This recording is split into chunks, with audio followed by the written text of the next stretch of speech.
Chiller Theater. Chiller Theater used to be a horror movie presentation on weekends here in New York. I know that. I think they had it around the rest of the country, too. So they had a horror convention. A lot of different celebrities were there. I haven't heard all of these. I heard one or two, but they're kind of interesting. Richard and J.D. first get a hold of Billy West. For those of you who are fans of Billy who used to work on our show, Billy explains why he left the show, and he explains who he hates on the show. Billy, very, very candid in this. So what happened with you and Howard? Why did you leave the show? Because I asked for a raise, and nobody would return my calls. Who did you ask? Well, my solicitor was talking to the station, and they didn't want to know from it, so I just got up and left. You know, I'm not a victim. I'm 55 years old. I had to go make a fucking living. Do you miss it? I did my bit for radio, you know what I mean? There's so much to do in the world. Yeah. So, like I said, I'm too old anyway. Do you listen to the show still? I can't because I don't have a Sirius radio. But after you left, did you not want to listen to the show after you left, or did you still listen? I never listened to radio. I only listened to like Air America. When I was in radio, I didn't listen to radio. I never heard any of the shows I was in. I just, I began to work like crazy and I had no time. Now, was there anybody at the Stern Show that you disliked? No, I'm full of love. I'm too mellow now. I said that I said some stuff about everybody on the show, which I did love everybody, but I didn't love Ralph so much. I think a lot of people agree with you. Well, I said something on my little commentary, and I said, yeah, this will make it on. Like, fuck it, Will, And so that was the end of that. So you and Ralph, what happened with you and Ralph that you didn't like him so much? Well, there's stuff I never understood. He got really aggressive with me one day, and No, I just want to make sure we're talking about Ralph Cirella, right? Well, is there another one? No. I don't know, Ralph Mouth, or... I want to make sure we're talking about the right Ralph. Let me think. It was like a million years ago, turned left, and he started some crap with me out of the blue one day. And, I had nothing to do with him. I didn't give a fuck what he did or what happened to him or anything. I was just minding my own business. And I had a hair transplant done.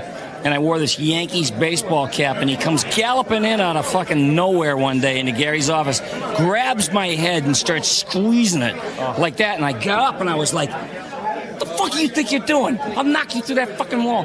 And he goes, yeah, you would too. You're a psycho. You're a fucking psycho. And I said, I was this close to punching him in the head with the business end of a fucking pen. Like that. And then he just galloped off. He said, well, your head shouldn't have been in the way. I never forgot that. I never had anybody do that to me in my life. Just come out of nowhere. I never understood it. I never will understand it, and I don't care to understand it. So you would never talk to him to try, to have him apologize to you? Or why would I go out of my way to do that? Well, there it is. It's a very telling story, isn't it? There's a couple of obvious questions there, though. Obviously, did you know that he asked for a raise, Howard? No, I did know he asked. What happened was he said he only worked for us. He really didn't work for us. Right. He worked for the radio station. He was part of the production team, and to do voices. And Mel Karmazin had said to me, the way I found out about him, he says, listen to this tape of this guy, tell me what you think. I go, I think he's terrific. He does all these voices. Right. I said, if you're hiring him, I would love for him to appear on my show, too. Can you ask him if he would? So I guess part of his overall deal that he made with the station he was supposed to do production. He did all commercials, and he'd do funny voices on the commercials. Right. So I would have him sit in. So he came to me, and he said, I'd like to be a permanent member of your show. I go, I'm thrilled. That sounds great. I'm all for it. I'm going to say something to Tom. He goes, well, I'm negotiating with him now. I said, okay. Tom said he was handling it. Next thing I knew, Billy left. Billy was gone, yeah. And I was like, well, what happened to Billy? Well, they couldn't come to a conclusion on a deal, and I went, oh, my God, Billy's so great. That's exactly how it went down. Man, that's horrible. And all I ever did say to the station was, I think Billy's a real talent. I think we should keep him in the company. Billy didn't want to do this commercial work anymore and the production work. He sure. he just wanted to be on our show. And I mean, who wouldn't want Plus, Billy? he was becoming famous. Who I wouldn't want Billy? I remember listening to him and going, "My God, that guy's the funniest guy ever." Yep. So that's how that went down. But I don't know. Somehow, like even in that explanation, it seemed like Billy was mad at me that I wouldn't pay him, and it's like I would have paid Billy. I mean, there was definitely a passive aggressive tone to that. Yeah, I know, but I feel bad because I love Billy, and I don't know. I always think Billy's angry with me somehow because he never comes on the show and like hangs out. And No, he said he would come on anytime. Oh, really? He loves you We've guys. asked him a Yeah. number of times, but he hasn't ever shown up. Yeah, because I love Billy. Yeah, he loves everybody. And I was sad when he left. I was like, oh, fuck, we lost this we great missed guy. Billy. No, Love Billy. we interviewed him for a while. I mean, I just pulled the best part, but No. he had real nice things to say about everybody. He's not bitter at all. Oh, good, It okay. seemed like. All right, was there anything that bothered you about, like, say, Gary? No, I thought Gary was a sweet guy, and I also thought he was real smart and loyal. I always admired loyalty more than anything in this world. What about Fred? Did Fred creep you out at all? Or? No, I thought Fred was amazing. I really looked up to him and saw how he did things on the show, and we got along fine whenever we got together, like on a bus trip or whatever we went to do. I used to talk to him, and we talked about like old TV shows and stuff. And he's a musician, you know, and he's a great musician, and I'm a musician, so we had a lot in common. What about Jackie? Jackie. I liked him very much. People just think he was like this baggy pants drunk with a seltzer bottle, you know, with a beep nose and the big fucking shoes, you know, drunk. But he was not just a compendium of every joke that ever existed. He like when you're with him personally, he says the funniest. I mean, he has the kind of brain Robin Williams wishes he had.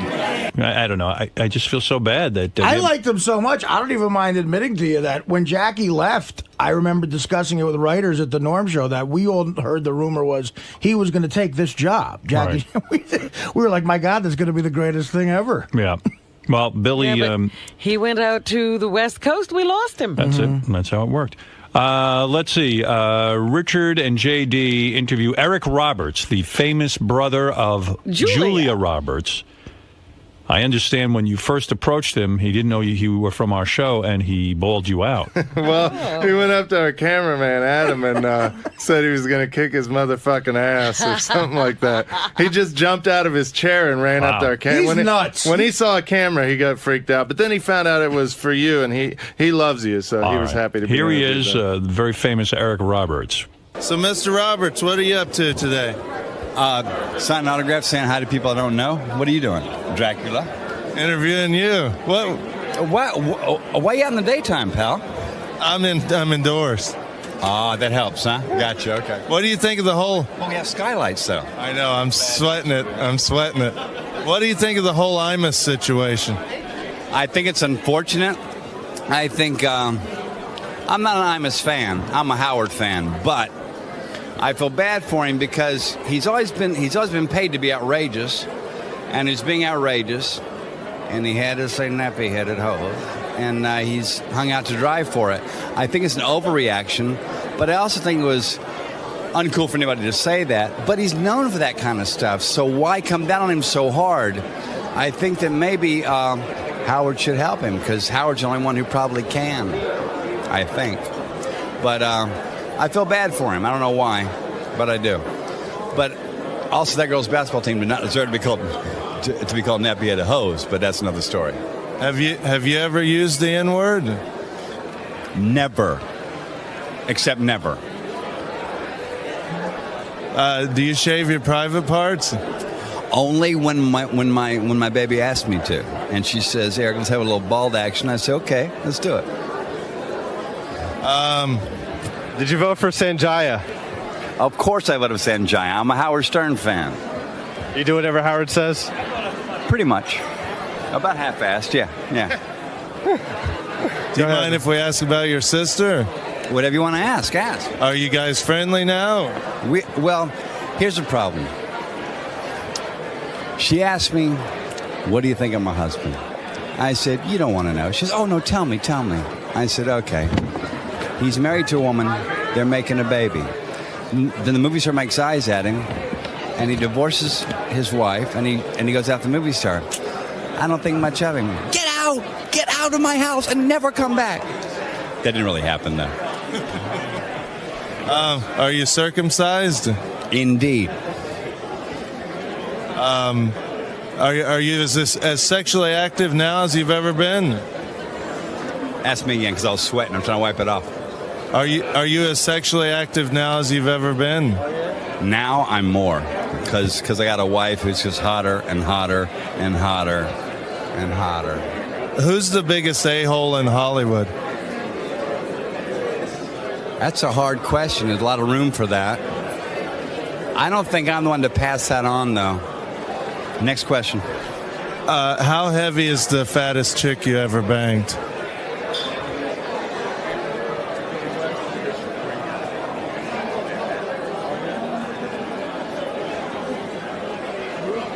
$165 back in 1983. That's not too bad. Was she short or tall? She was as big as I was, with a breast the size of a 5-pound coffee cans. Do you listen to Howard on Sirius Satellite Radio? Every single day that I'm in my car, because I have Sirius in my car, but I'm only in my car about 3 days a week, though, when he's on. I mean he's on all day, but with the fresh shows, you know. Yeah. Who's your favorite porno star? Oh, it's that girl who got all the pornos back, who was a minor. What's her name? Tracy Lords. Tracy Lords was it for me. Is it for me? Even when she was... In fact, she's a friend of my wife's, too. What? Even when she was underage? I don't go for underage, but she was talented. She was talented. I agree. Yeah. Well, I think we're good. Thank you, Mr. Roberts. It was great talking to you. Robin, I miss you. I love you. I think about you. I fantasize about you. And I can't wait to see you. What would you do to Robin's titties? To her what? Her titties. That is so adolescent of you to call breast titties. Robin, I'd never do that to you. What would you do to her breasts? Make them happy. Make them stand up and applaud. Thank you, Mr. Roberts. Salute, Howard. I was quite shocked with Eric's story about what he said to Julia Roberts. But he said it didn't happen. It sounds like it did. I think it's hard to tell. I don't know. He said it never happened. I don't think Julia talks to him, so I don't think it actually Well, does. obviously he doesn't think much of her husband. Right. Based on what he's read. Right, exactly. I mean, you get at least that out of it, Yes. right? But let me ask you this. If Julia was talking to him, do you think he'd tell her that? I don't know. Maybe. He's a pretty outspoken guy. He is. I just wonder. Maybe you try to keep the peace. You know, he doesn't have to live with the guy. There was a guy, 3 movies in his young career. He was like a young De Niro. You had The Pope of Greenwich Village, that train, Runaway Train, yeah. and Star 80. People thought he was like the next fucking thing. Richard and J.D., I'm going to skip Mason Reese. Well, he's on Heroes now. He's making a comeback. Oh, Eric is he Roberts. really? Yeah, he's good. He's a good actor. Richard and J.D. interview a convention goer. This guy's pretty funny. What's up? It's JD. We are here with a fan of the Chiller Theater Convention. What's your name? Stuart. Stuart. And what exactly did you come to see in specifics? Well, let's see. I came here for the experience, the convention experience. And I also came here to see some of the celebrities, like specifically Robert Beltran, Billy West, and Wally Wingert. Yeah. And how many of these conventions have you been to before? Oh, I've pretty much lost count. How old are you? 40. I'll be 45 in October. And when was the last time you got laid? Ha ha ha. Have you ever met a girl at one of these conventions or anything? As I said, I mainly go for the experience and interaction with the celebrities. Richard, do you have anything to ask him? Hopefully it's something intelligent. I have my doubts. You have gout? No, I said I'm starting to have my doubts that what I'm going to be asked is intelligent. What's your favorite TV show? Oh, that depends. Well, that varies. Like, for instance, when it comes to comedies, it has to be The Simpsons. What about sci-fi? Science fiction, the stuff that's currently on the air, it would have to be the Stargate franchise. How often do you masturbate? Well, I thought you were going to be asking intelligent questions, but I was mistaken. Do you live with your mom?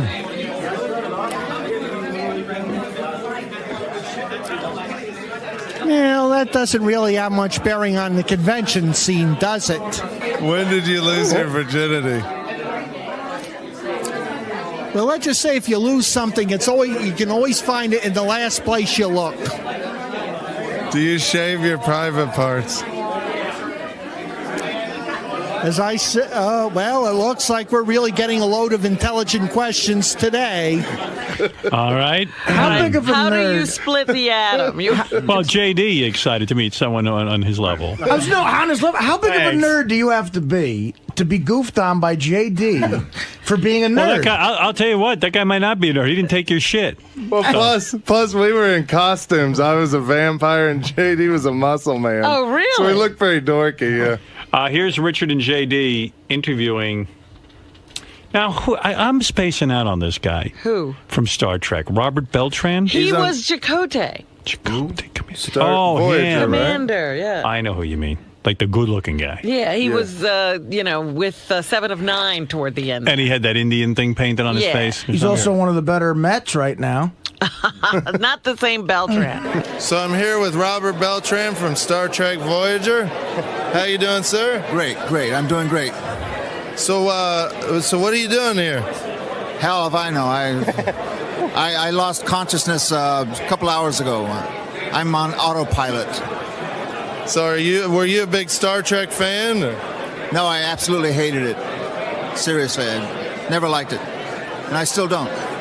Do you shave your private parts?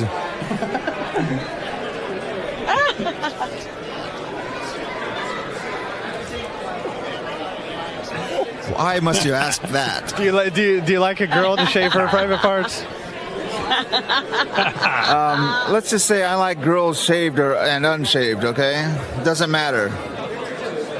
Have you ever had a gay experience? I think you guys need to get laid. I really do. I haven't had these questions since I was in junior high school. I'm just curious. Oh yeah, the people that come here, do you kind of laugh at them or? No, I don't laugh at them. What's to laugh at? Well, look at us. I mean, I'm taking you seriously, so why laugh at them? I got one. Have you ever gotten laid at one of these conventions? Man, why don't we go to the next question? Are you circumcised? Man. You know what? I really am offended by these kind of questions. I mean, not really offended, but I just don't want to answer them because they're ridiculous. I'm circumcised, by the way. Good for you. Wow, that was a good interview. That was the funniest interview ever. Refresh my memory on this one. Who is Sybil Danning? She was in Conan, one of the Conan movies, yeah. I think, the second one, I think. Conan the Barbarian? Yeah, she was blonde, big boobs. She was hot back in the day, and me and JD were both like smitten with her back in the day. Is she hot now? You know what? For an older lady, she looked okay, but JD's giving the nod no. What's okay? I mean, yeah, she looks old in the face. She's not JD's she still had her boobs out. So. Wait, I couldn't hear what you said. What? She looked old in the face, but her boobs were still out, so they looked all right, from what I could tell. You wouldn't do her, huh? I wouldn't say that. I don't know. He would do her boobs. Her boobs were still out? Yeah, she had cleave. cleavage going on. I don't know who she is, but here's Sybil Danning. I must confess, I've been a big fan of yours for a while now. You sort of got me through a few lonely nights back in my teenage years with the Howling 2. And I was, and actually, you still look magnificent. Everything seems to be, looking great. And I was wondering if you get, a lot of that, people coming up to you telling you how much they got pleasure from seeing you in Howling 2. Oh, yeah. And in particular, they remind me of that scene, and they keep asking me if I have that rip-away dress. And actually, I do have it. I have all my costumes from The Howling 2, including the great leather outfit that Peter Mitchell did. Peter Mitchell did also all those great costumes. Remember the Mad Max movies? Yes. He's an Aussie from down under, and he did those great costumes. But he also did that great one that's in the suede that I ripped away when I became the werewolf, and that's what everybody remembers, of course. Now, do you get like a little creeped out when guys just come up and tell you they pleasured themselves to you in that movie? Or any movie whatsoever? No, absolutely not. I mean, I did a movie called Bluebeard where I played a prostitute, and I have some guys coming up to me and said, I loved you in Bluebeard, and I said, you must have been in diapers when you saw that, because that was some time ago. So I have young and I have older fans, and I'm happy. I mean, what woman is not happy that she makes a man happy? Now, do you have guys like offering you to possibly spend a night with you? No, actually, I must say my fans are very discreet, and I think probably the ones that would like to ask me that are so nervous and so shy that they just shake, and I can imagine what they'd like to say, but they don't say it. No, my fans are really very, very, very polite, I must say. They are. I guess you wouldn't take them up on that offer, would you? I'm not Superwoman, and I could not. You have to be fair with everyone, you have to be kind to everybody, or you have to turn down everybody. But no, my fans are really great. Do you find me attractive at all? Yeah, I think you're very attractive. He's cute too. Thank you. I mean, every guy's got something cute and attractive. Absolutely. I have to say, I had a Starlog magazine with you in it when I was a young boy, and you had a very revealing that showed much of your chest, and that was my favorite magazine from age 10 till about 15. Okay. Do you know what movie that was from? From V. Oh, from V. The TV show. Oh, well, I had that. That was like that striped bathing suit that I had on. That was a huge promotion we did for NBC, yeah. It was hot. Yeah, that was quite revealing. Does penis size matter to you when you're with a guy? Oh, that question came from you, okay? I don't want to answer that, okay? No. I don't want to get that personal here. Have you ever used the N-word? No. Are you a fan of Howard Stern? I do like Howard, and I think, again, freedom of speech. He should say whatever he wants to say, and everyone in America should be able to voice their opinion. Otherwise, we might as well go to the Middle East. Do you have any special messages for Howard? Keep up the good work, Howard. You're very successful, so obviously you're doing the right thing. Thank you, Sybil. Thank you for doing this interview. Thank you, too. Thank you. Wow. What was that? She didn't want to. What was the penis question? size? Penis size. Okay. We basically just told her that we whacked off to her and asked her about penis size.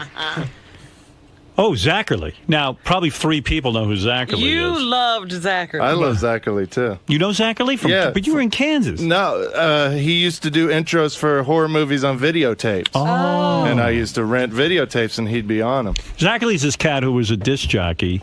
Then he got this really cool show on TV when I was a kid. He used to introduce the horror movies. I think it was called Chiller Theater. Mm-hmm. And then Zachary was also a rock and roll DJ at WPLJ in New York. and he talked like this. But his TV show was funny. He used to keep his grandmother in a crib, and he'd come on, between the movie breaks, like in the commercials, and he'd go, "Oh, Grandma, are you all right? Oh, she's biting my leg. She's." I mean, I don't know. He was just weird, He was in full Dracula makeup. He was like the first person to be one of those horror type hosts. Right? Yeah, he was way cool. Did he have like the bad makeup because he did it himself? He looks like he died. I mean, it was just unbelievable. I just looked him up online to see what his age is, because he's got to be an old guy, and he sounds great in this interview. He's going to be 89 this September. Wow. Yeah, he was a rock jock. He'd be like, "Hey, this is Zachary, WPLJ. We're going to play a little Boston for you."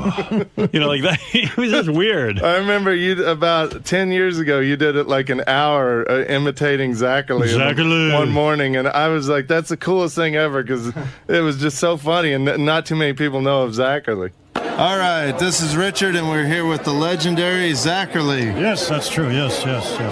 I feel very legendary, even when I wake up in the morning. How you been? I'm good. How are you today? Well, I'm a little weary today, but it's been great fun. Lots of people stopping by, What are you doing here today? Well, I'm just give a semi-talk in the other room there, and all these folks are all people who have watched the show back in the old days. This is celebrating it's a 50th birthday for Shock Theater. Oh, congratulations. Yeah, all the black and white films from the 30s, Dracula, Frankenstein, all that. And the Wolfman, don't forget the Wolfman. Now, you did a lot of work in radio also. You've worked with Howard Stern. Yes, and The Mummy, that's another film. And Howard Stern. Yes, old Howard. Where is he? How's he doing? He's doing good. He's on Sirius Satellite Radio now. Would you like to say something to him? Yes. Howard, how have you been? It's been a long while. I used to sit in his chair. In his chair, he was on at KTU, right? And I think on Saturdays he was not there, and I was allowed to sit in his chair. I caught some kind of a rash, and it's still with me. The doctor can't tell me what it is. At any rate, he was very kind. And what's her name, lady in the booth? Robin. Robin was not there either. Her little booth was empty. But I had a lot of fun, and he's a great guy. He, one time I can recall, and he will confirm this, when I was on WNEW-FM in the early days of FM radio, it was a free-form station in New York City, and I was on late at night, and I used to get phone calls from people on college radio stations, and he was one of them. That's so not true. He said that you called and asked him how to get on college radio. Never. How to get on radio. Not true. Now he's responsible for your career? I wonder if he's just senile, or he's just like kind of maybe he just kind of is. He's making this up. I'm thinking of Howard K. Stern. Yeah. Zach, how do I get on radio? Zach. I said, well, Yeah, and everyone took my calls. Hey, Zach. Hello, Howard. I didn't know you'd be calling. I would have dropped dead to talk to Zachary. I was thinking he was like my hero. He might be making a joke too. I don't know. See. But I thought maybe it was true. No, not true. He says, Zach, how do I get on radio? I said, well, I got to think quick. And I said, is there a radio station at college? Oh, yeah, he says. Oh, right away. That's a good excuse for me. I said, oh, well, get a lot of practice. And then when you get out, go to some small station and then tell them your experience and all that and see if you can get a job. And he says, that's what I did. And here I am. And now he's bigger than everybody, on the satellite. And you had a big part in that. Well. And when I'd meet him in the hallway during the weeks, whenever I was in the station there, I forget where that station was. Yeah, it doesn't matter. Was it WNBC? No, it was WKTU, and I didn't wear the. Doesn't matter. Anyway, coming down the hall, we meet each other. He'd get down on his hands and knees and salam to me. My master. What station is he? We never worked together. We worked at K-Rock together, Howard. He was at K-Rock? Yes, he was. He said he sat in your chair on Saturdays. Oh, he worked on the weekend. No wonder I never saw him. He was around a couple of times. We would run. Yeah, no, I would see him once in a while, but I didn't realize he worked there. I don't remember that at all. John Zachary, WPLJ, here with Leonard Skinner.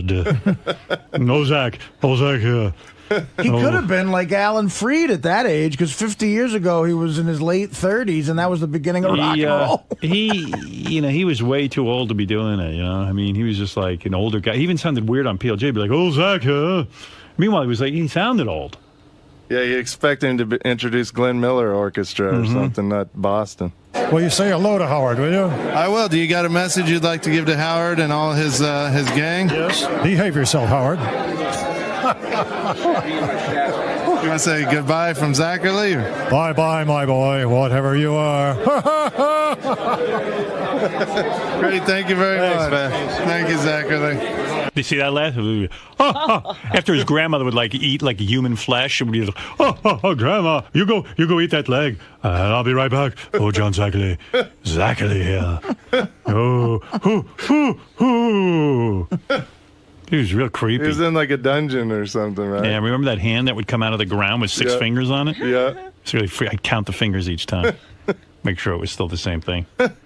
What's this? Richard and JD interviewed David Arquette. Well, we just heard from Yeah, that was... he just walks off, basically. That last one that's there, they get a hold of a fan, and it's just Richard tormenting one of those fans for 3 minutes. Hey, how's it going, guys? How's it going, guys? How's it going, guys? How's it going, guys? They have earplugs on, so... Oh, I said, how's it going? I'm here at the Chiller Theater. What? Say the first thing, I'm sorry. How's it going, guys? Can you hear me? I'm not here. I'm not here. What is it again? I said, how's it going? I'm here for the Chiller Theater convention. No, the first thing. I said, how's it going? How's it going, guys? Can you hear me? Can you hear me? You can't hear me. I said, how's it going, guys? Can you hear me? Okay. Is your mic on? Check. Is this on? Oh, that's why. Now it's on. I'm sorry. How's it going? Are you sure this is on? I couldn't hear that. How's it going? I'm here for the Chiller Theater Toy Model and Film Expo. How's it doing it live? Usually you're on the phone. It's fun. It's hard not to laugh. Yeah, it's that Gilbert thing that he did to that guy, but it's live. That's great. What does this guy look like? He looked like a convention goer, like kind of a little overweight. Are there any girls there that go for these things? There's about 2 hot chicks out of like 5,000 people. Yeah. There must be some hot chicks who sign autographs and stuff. There was a couple from that Grindhouse movie that were pretty hot. I got the last part, the Chiller Theater, but what was the first? I said, how's it going today? How's it going? Can you hear it? Did you hear it, JD? I'm not hearing shit, bro. You can't hear anything. What? You can't hear anything? I'm here for the Chiller Theater Toy Model and Film Expo. You guys having a good time today? You can't hear me? Hello? Can you hear me? There's something fucked up with all this shit, man. Hold on. Hold on. Here, speaking to this. Hello? Can you hear me? No, I'm not hearing anything. Not hearing? I don't know what's going on. Try this one again. Hello? I'm here for the Chiller Theater Toy Model and Film Expo. You can't hear me? What's wrong with that? It's fucked up? What's wrong with it? It's not working? Your mic must be fucked up or something, huh? It's not working right. I'm sorry. You can't hear me? Oh my God. I come every twice a year for the show. It's a great show. Hold on, maybe I can read your... What are you... What? Do you know sign language? No. No, hold on. Just say the first part again. It says, how's it going today? I'm here for the Chiller Theater Toy Model and Film Expo. Wait. I'm trying to read your lips. Read my lips. You need to read my lips. But I can't understand. Speak up real slow. So, how's it going today? I'm here for the Chiller Theater Toy Model. See, I heard today. What was before that? It says, how's it going, guys? I'm here for the Chiller Theater Toy Model and Film Expo. Model. I heard model. Hold on. How long does this go on? Not too much longer. And then we just... What? Then we get him with something a little different at the end, too. try again. I'm here for the Chiller Theater Toy Model and Film Expo in New Jersey. It's the summer extravaganza. The Chiller Theater Toy Model and Film Expo. Can you hear me? Hello? Hello? For the Chiller Theater Toy Model and Film Expo. Hello? I'm here for the Chiller Theater Toy Model and Film Expo. Isaac. Can you hear me? It was working earlier. What is going on with this? Check. Sibilance. It's better. I think it's better. Try it. I think it's because we're in the building. Like the signal, back in the back, we got a good signal. This is wireless. So there's no signal inside this building. Hello, I'm here for the Chiller Theater Toy Model and Film Expo. The summer extravaganza. Still not hearing me? Still not? I'm trying. I can hear, but I have like the in-ears that are down inside my ear. They're wireless, and also all I can hear is what's coming into this. I'm just getting crowd noise in mine. So, how you guys doing today? Did you get a lot of autographs? I spent like about $1,000 today.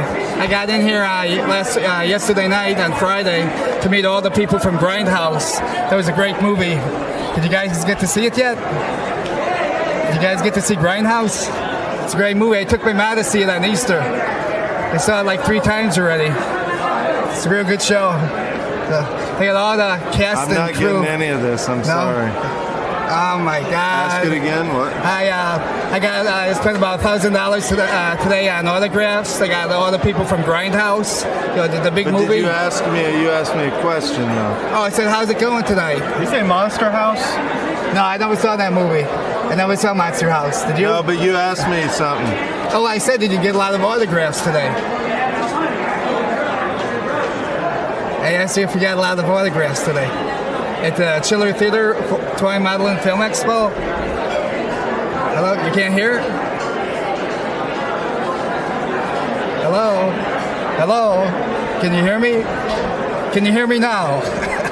Hello? Hello? Can you hear me now? All right, I'm sorry. But did you have a good time? Oh, it was a great time. I'm coming back for the party tonight. So there's going to be a lot of stuff, a lot of drinking, a lot of wild women. Good time. You come here to pick up women? I heard that. I take a lot of pictures and stuff. I'm a picture nut. I'm always taking pictures of people. Cool. It's my hobby. I'm on collecting autographs and autograph photos and stuff like that. A lot of movies, DVDs and stuff. That's my hobby. Cool. Oh, well, thank you. You're welcome. Thank you very much. Nice to meet you. Hope you have a great time here today. Thank you so much. Nice to see you. Thank you. Take care. Thank you, sir. Thank you. Thank you. I gotta say thank you. Okay, thank you. Hope you have a great time today. You too. Thank you. Okay, thank you. No, thank you.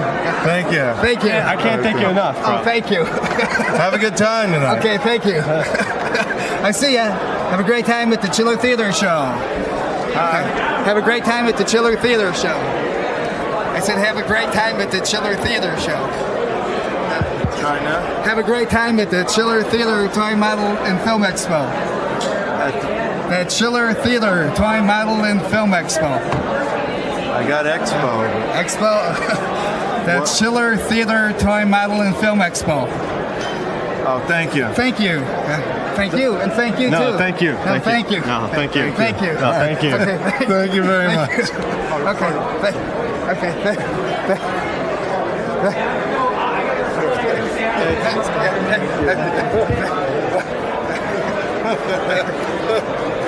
Thank you. Thank you. Awesome shirt too. Thank you. Thank you, sir. Thank you. Thanks, Thank you.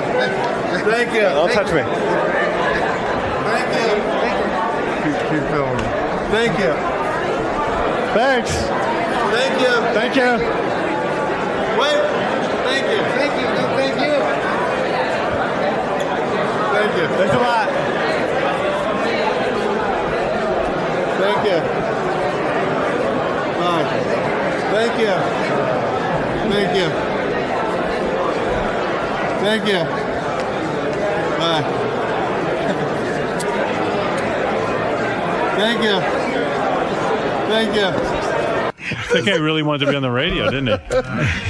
He just stood there all day, it seems. Do you have a picture of him? We have video. I gotta see what he looks like. That's way cut down too. We did that for a long time. Oh, no. It's odd that there's no hot chicks. You wouldn't see like Kim Kardashian walking around. All right, thanks, guys. All It's right, thank JD you. and Richard over at the Chiller Theater Expo. Theater Expo.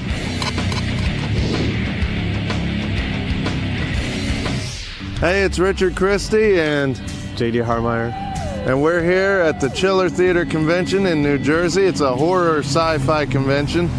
We're going to go talk to some celebrities and talk to some nerds and some virgins and just people that show up to these kind of things. And we're going to dress up. I'm going to be a vampire. What are you going to be? Big muscle guy.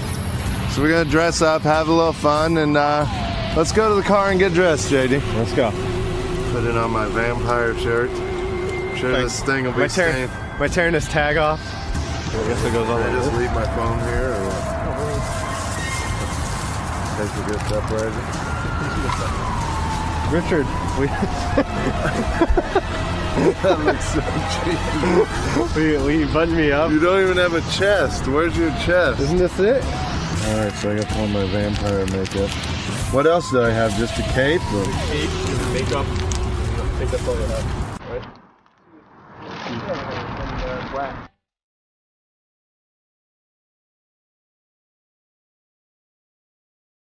I like how we're coming to this thing to make fun of people. And look at us.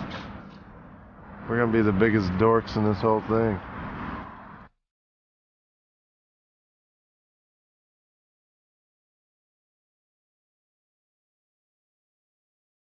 All right, we're all set. We're in our costumes. We're ready to go. Let's go.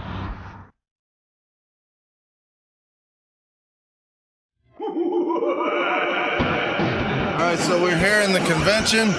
Looks to be a lot of B celebrities and nerds and virgins in the area. So we're gonna get, including the one standing next to me. I'm just a nerd. I'm just a nerd. He lost his virginity finally. But so we're gonna go talk to some people. What else are we gonna do, JD? Talk to people, look at people, see how funny people look. Including us. All right, so let's go in and check it out, bro. Let's go. So do a lot of the people at these kind of things creep you out? Or? Actually, everybody here has been really nice and, very polite, and I haven't met any freaks yet except for you. Now, don't take offense to this, but your haircut would be considered a mullet. Do you find that offensive? Words are words, but hey, it allows me to have short hair and long hair at the same time. And you know what? You see all these people with shaved heads these days? I figure the shaved head is the mullet of the OOs. Okay, we're here with, what's your name? Monica Staggs. And what are you known for? I am known for being Elena Frank in Quentin Tarantino's Death Proof. And I get killed by Kurt Russell. Oh, that's a spoiler. Who is like your dream woman? Like celebrity dream woman? Real or fake? Uh-huh.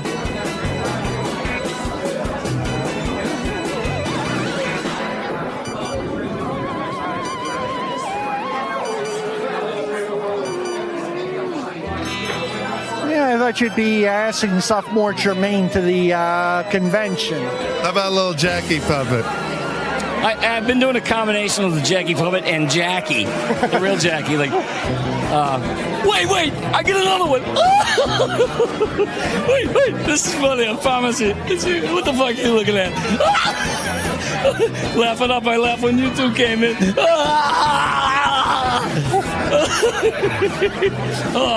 So what are you, just some bag of dumb remarks waiting to be made? Did you hear what I just fucking said? Hey, what do you call a prostitute in a refrigerator? Oh, fuck, I fucked the joke up.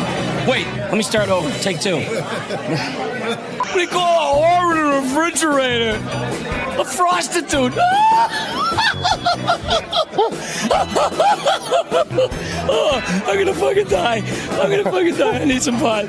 Give me some fucking pot. Give me some pot!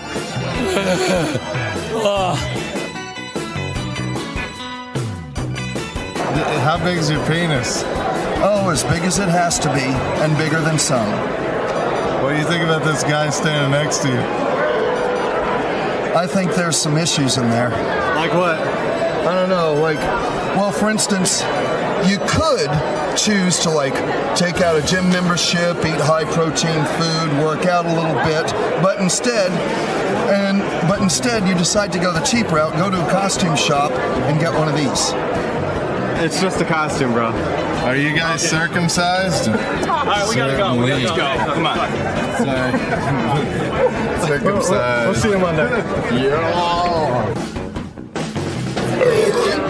Was John Lennon like kinky at all, or? Kinky. Listen, can I ask you that question? I'm very kinky. He's very Are kinky. you? Well, I don't think I want to answer that one. God, not interested. There's Zachary. So you're a fan of Howard, apparently. Big fan of Howard. I didn't know about Howard in Arkansas because obviously we didn't get Howard Stern growing up in Arkansas. So it was like brand new to me when I moved to LA, and I fell in love instantly, and I got serious in both my cars before it even came out. So yeah, I'm a huge Howard Stern fan. I really love him. Who are you wanting to see the most, Richard? Fuck yourself. You're a dick, you know that? Why don't you have another beer? I don't think you've had enough beers yet, you know? It's the best idea I heard all day. Who's the most famous chick you banged? The famous what? Who's the most famous celebrity chick you banged? You got an hour? No, I'm not kidding you. I don't know. I would never kiss and tell. I might screw and tell, but I won't kiss and tell. No, I don't know. Actually, I don't know. What about fattest? No fat. No. Fatties?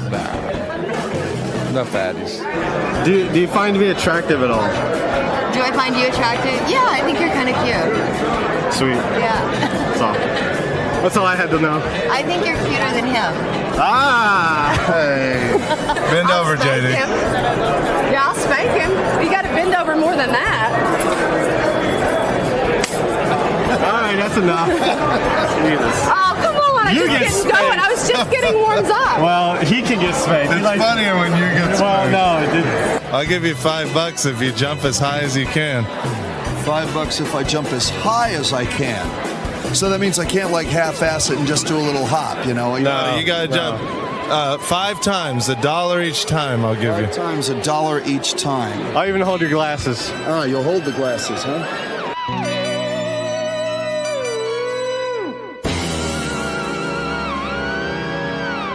Can I have my $5 back? You didn't jump very high. Yeah, I think I could have jumped higher than that.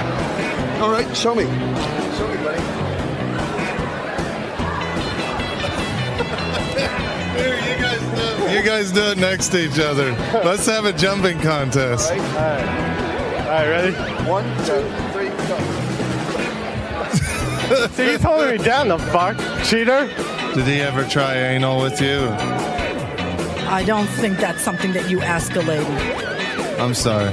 I mean, did John Lennon try? John Lennon didn't try. You still wouldn't ask that of me either, would you?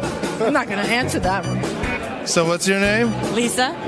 And normally, like, there's a lot of nerds and a lot of dorks here and guys, and, like this guy right here. Oh, you're one of them too, asshole. Yeah, look who's talking. Look at you. You're dressed up as Dracula.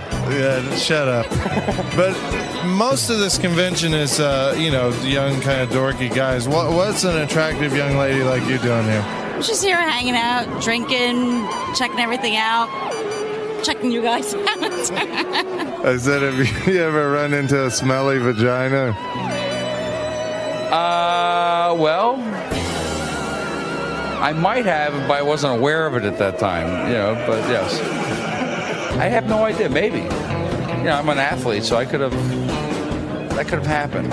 So we've interviewed a few people, talked to some people. Christy Swanson. Drank a few beers. Yes, I can smell it. Don't.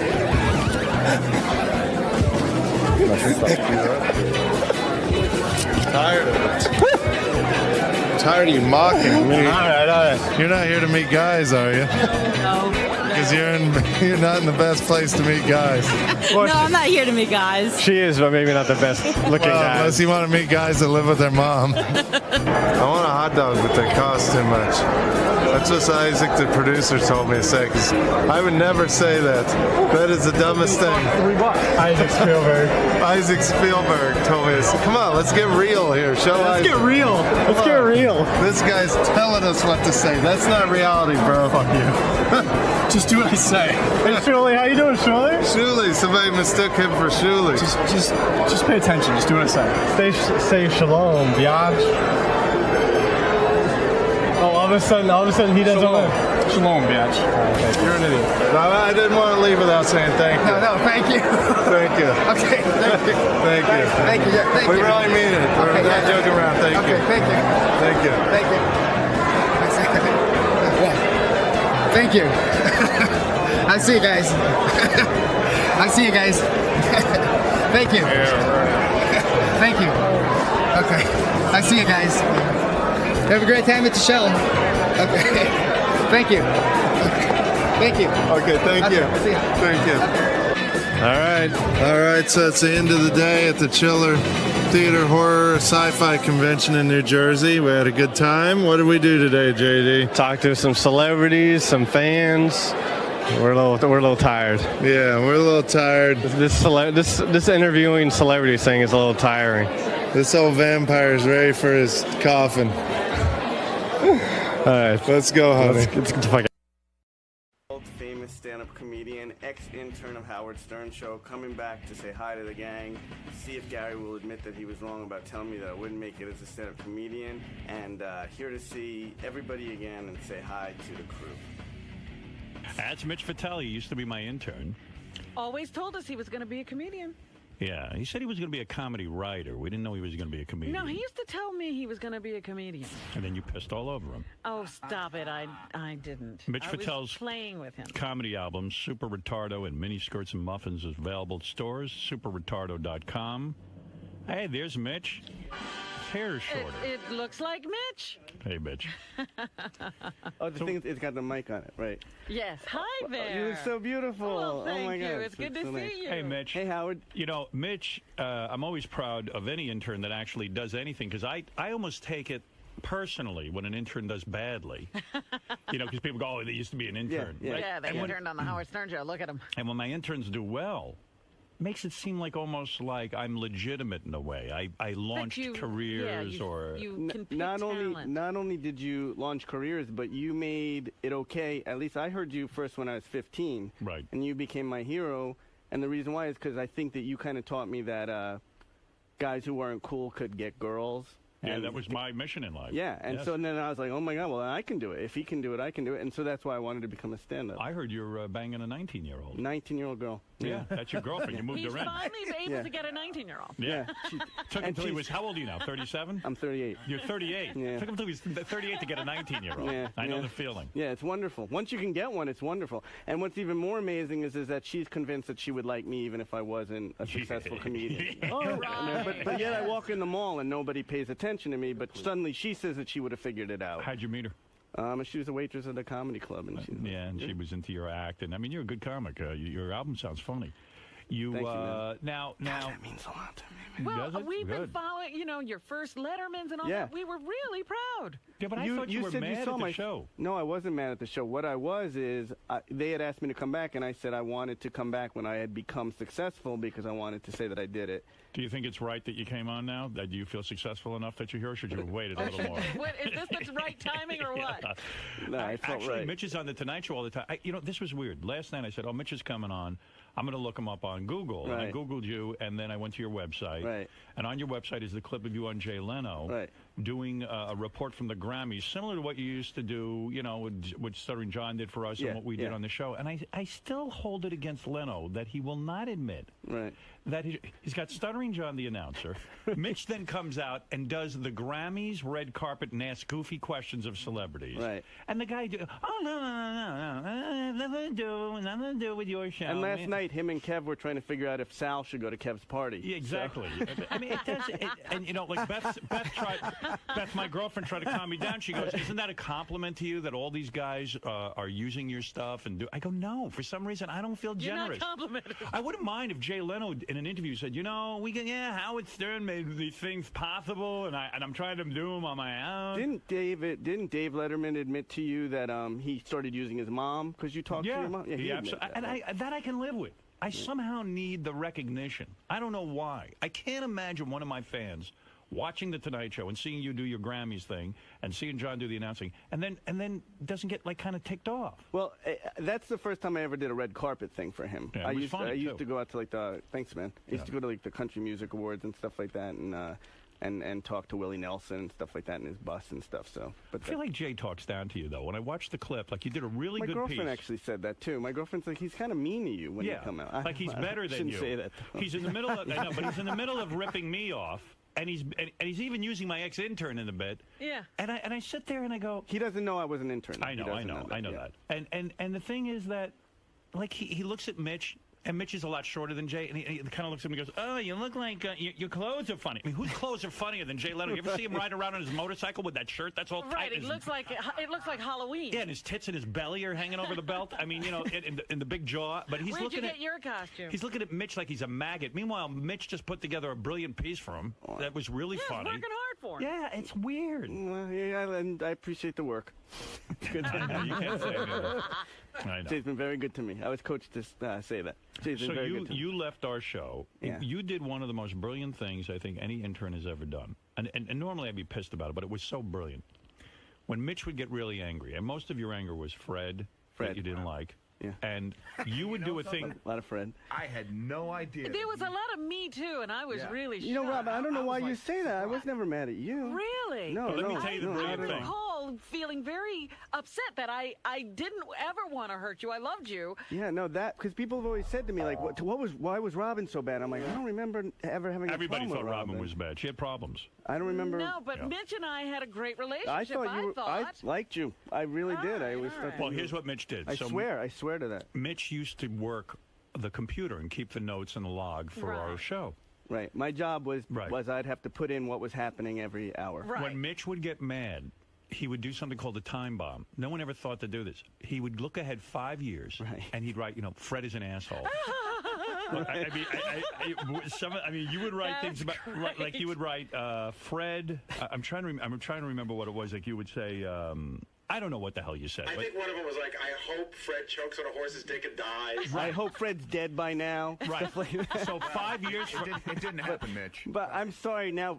I'll tell you why I was upset. I realized it, and it's like, and now that I've gotten a little older, I realize that, I was the lowest on the totem pole, and everybody else's job was to shit on the intern at that point. Because now I do it to people that was part of the resume, wasn't it? Yeah. And now Fred is rough on the intern. I've gotten better. I really I don't know why you used to shit on the intern. You know something? I don't either, but that's 20 years ago, and I'm hoping that I've changed since then. I even had to go to Fred. I think it was over you. And No. It was about somebody totally different. Yeah, Fred was doing something to some intern. It's like, on one hand, I felt like he deserved it. I probably acted badly with him. But Mitch, I always liked Mitch. Well, I did like Fred. But I guess I wasn't goofing. I think the reason why I think the time bombs happened, and I'm sure you can relate to this. The time bombs happened because, of course, as an intern, I wanted it to be more than just clean your potatoes. So I used to Mitch used to clean my potatoes. Right. And I always did a good job on that. I prided myself on that. You were one of the best. I remember you used to say, nice potatoes, and my whole day would be made.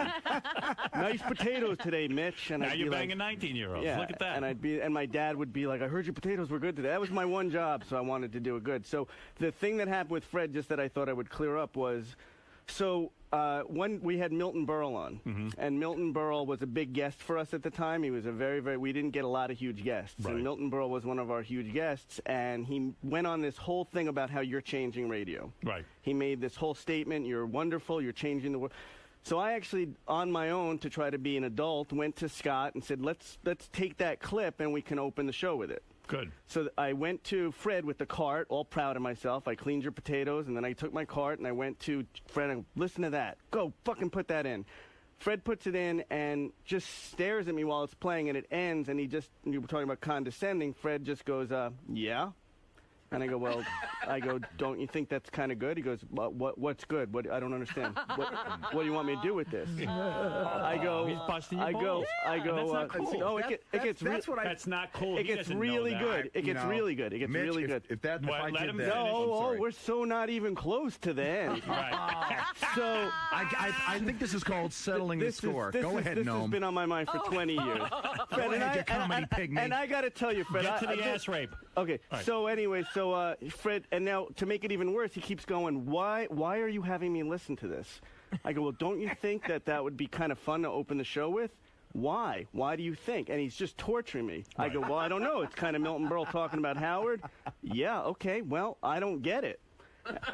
Why do you think this is good? And he just kept torturing. I go, so all of a sudden I'm beaten and I'm like, it sucks. I suck. I'm a fucking idiot. I've got to put this away and I'm going to try to get it. But it gets even better. Go ahead.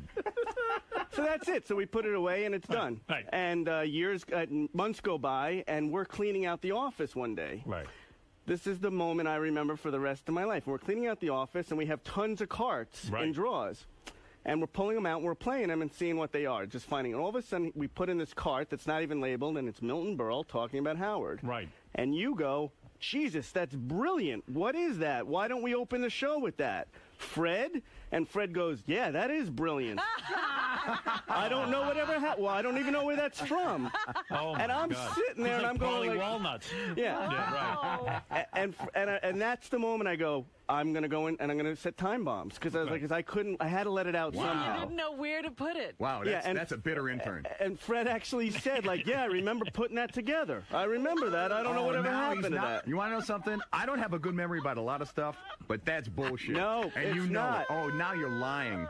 Why don't you and Jay Leno go choke on a I horse's gotta tell you dick? something, Fred. I've seen you in action with interns, and even when Gary was first interviewed, you do torture people. Yeah, that's true, but really, I would never do that. And plus, you took good material and you didn't play it. No, I would never. And then from that day on, we always open the show with the Milton Berle clip. Absolutely, I remember that clip. I think the 20 years has made this story a little bit better. You bet. What is it, Bob? I think he used to get mad at me because he used to goof on his laugh and the way he spoke. The first part of that story sounds totally believable, but again, knowing Fred, that's Fred's way of joking with you. I would have thought that the story would have ended where Fred would have eventually used it.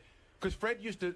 But think about how much time that wastes. I mean, really, Fred has too much time on his hands to sit there and goof on an intern. But Fred didn't used to go home stuff. I know, he used to stay at the office. It was so important to me. I cared so much. You're using your initiative. Let's encourage that, And then Fred. after that, I just was like, I'm just going to be a potato boy the rest of my life. You never tried again? I gave up. I just started writing time bombs. Somehow you overachieved. Well, the reason you hated Gary, I remember the I reason. never hated Gary. Well, Gary's your Yubi, the guy who told me I'd never be a success. I think what Gary did was a lot worse than what I did. No, you tortured. Like, you took an insect and pulled his legs out. I did do that. I don't know why you would want something. to use I apologize for that. Thank you, I really Fred. That's all I ever wanted for 20 years. Now How many I'm more happy. time bombs are there going to be, by the way? How many did you set? I'm sure, like, there's anthrax coming in an envelope. Have the Robin time bombs hit yet? No, no Robin ones. But Baba Booey, you did leave a few Baba Booey time bombs about Gary. What did you do wrong, Gary? We used to mess around with each other all the time. We would break each other's balls. So I didn't break balls. It was he breaking my balls. I didn't break and you would break my balls too. I was a kid. How did I break your balls? I was not much older than my you. boss. That's the funny thing. That's true. So what happened was I don't think he ever said that he wanted to do stand-up comedy. I think that he always wanted to be a writer. I don't remember Mitch ever saying, I want to be a stand-up. So I wanted to do stand-up since I was 5. So one day while we're in the office, he goes, I want to be a stand-up comedian. And I go, you? And he goes, yeah. And I go, tell me a joke. Now, in my mind, it doesn't matter. I'm auditioning for Gary in the fucking front office. It doesn't matter what the joke is, whether the joke's funny or not is insignificant. I'm going to goof on it because that's what we do. Awkward. Let's go to the phones, Mitch. So he see what your score is. He tells me a joke. American Idol. He tells me a joke, which I don't remember, and it may or may not have been funny. And I kept a deadpan face, and I go, "Don't quit your day job." Because we would always. I didn't even have a day job. I was an intern. I wasn't even getting paid. But I found out later, I guess. Mitch really held that against me, and when we were working on your movie, Howard, right? I guess Ilan Gold, the comedian who was a good friend of Mitch's, did some work in the movie. And we sat down for lunch one day, and he was just telling me how the significance of your anger towards me. And he was telling me that he even said to you that you've got to get over it. And Mitch left. I thought Mitch was one of my best buddies. There's a guy in every performer's life who told him he'll never make it. Right. I know my guy. I put him in the movie. He was an Israeli general manager radio station. Told me I had a horrible voice, a horrible delivery, and that I'd never be any good on the air. And it only inspired me more. But it was devastating at the time. Devastating. You're his Israeli general manager. But here's the thing that bums me out. Jew. Here's the thing that bums me out about it. Kike kike boy. I didn't evaluate his comedy and tell him that he really sucked. I was busting his ball. Yeah, but people don't know that all the time, You're especially cute. kids. Yeah, who are you're in a kid. college. Can I tell you what a kid Mitch You're was? so young. You're so young. You're 19, vulnerable. and you're just everything that someone says to you means so much more. Can I tell you what a kid Mitch was? Oh, here's one. Here's a time bomb. I hope Fred dies. Well, now I'm going to change all those time bombs because I got it out, and I love Fred now. So we get told by K-Rock that we have the opportunity to go out to Comic Relief. Yeah. We can send some people out. So we decide. That was my big thing you were bringing me. We're going to send Mitch, and I'm going to go with him. I'm going to chaperone Mitch. Right. And it's like a real low budget trip. Like Mitch and I are in the back of the plane, and Mitch and I have to share a bedroom, right? Yeah. So the whole way out, I said to Mitch, he's going to be in the green room asking celebrity questions. So I say to Mitch, you don't have to wear a suit or anything, but you probably have to dress a little bit nice. You can't wear jeans and a T-shirt just because we don't want to stand out in this room. Right. So we get on the plane, and Mitch goes, listen, I went shopping with my mother. I got pants. All I have to do is safety pin my pants up because I didn't hem them. Right. I go, that's great. That's great. I was as comfortable in those clothes as you are. I didn't know how to wear suits and stuff. So I was a kid. And he got, if I remember correctly, he even got a little sports coat and everything. So he kept saying I'm small. He kept telling me over and over again that I guess I am. Yeah. He's got a little sports coat like it's Halloween. So he must have told me 6 times on the plane and in the hotel and everything that all he had to do was get these pants safety pinned. Right. We go to the hotel room. I go to the bathroom. When I come out, Mitch is standing on the bed with the pants, holding the safety pins for me to pin him up. So I pinned him. He was my boss. It's your job. Yeah.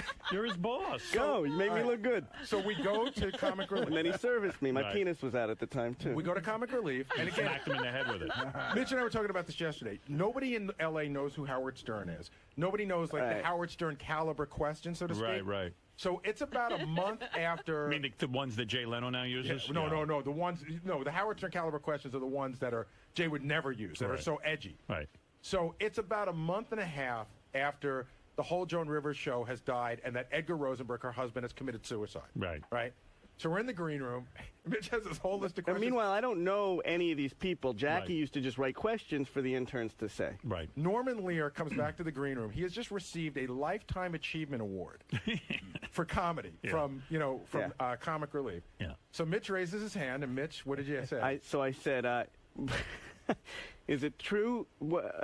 Is it true that Fox killed Edgar Rosenberg? No, do you think Fox has any responsibility for the death of Edgar Rosenberg? That's great. Norman Lear. No idea what I was asking. By the way, that's a legitimate question. No idea. Joan Rivers, no idea what I was saying asking. the job drove him crazy. So Norman Lear glares at Mitch. Glares at him. I'm in the back working the tape recorder. Thank God. I have to push the record button down. Yeah. He glares at him, and he goes, there's a long pause, and he goes, oh, my God.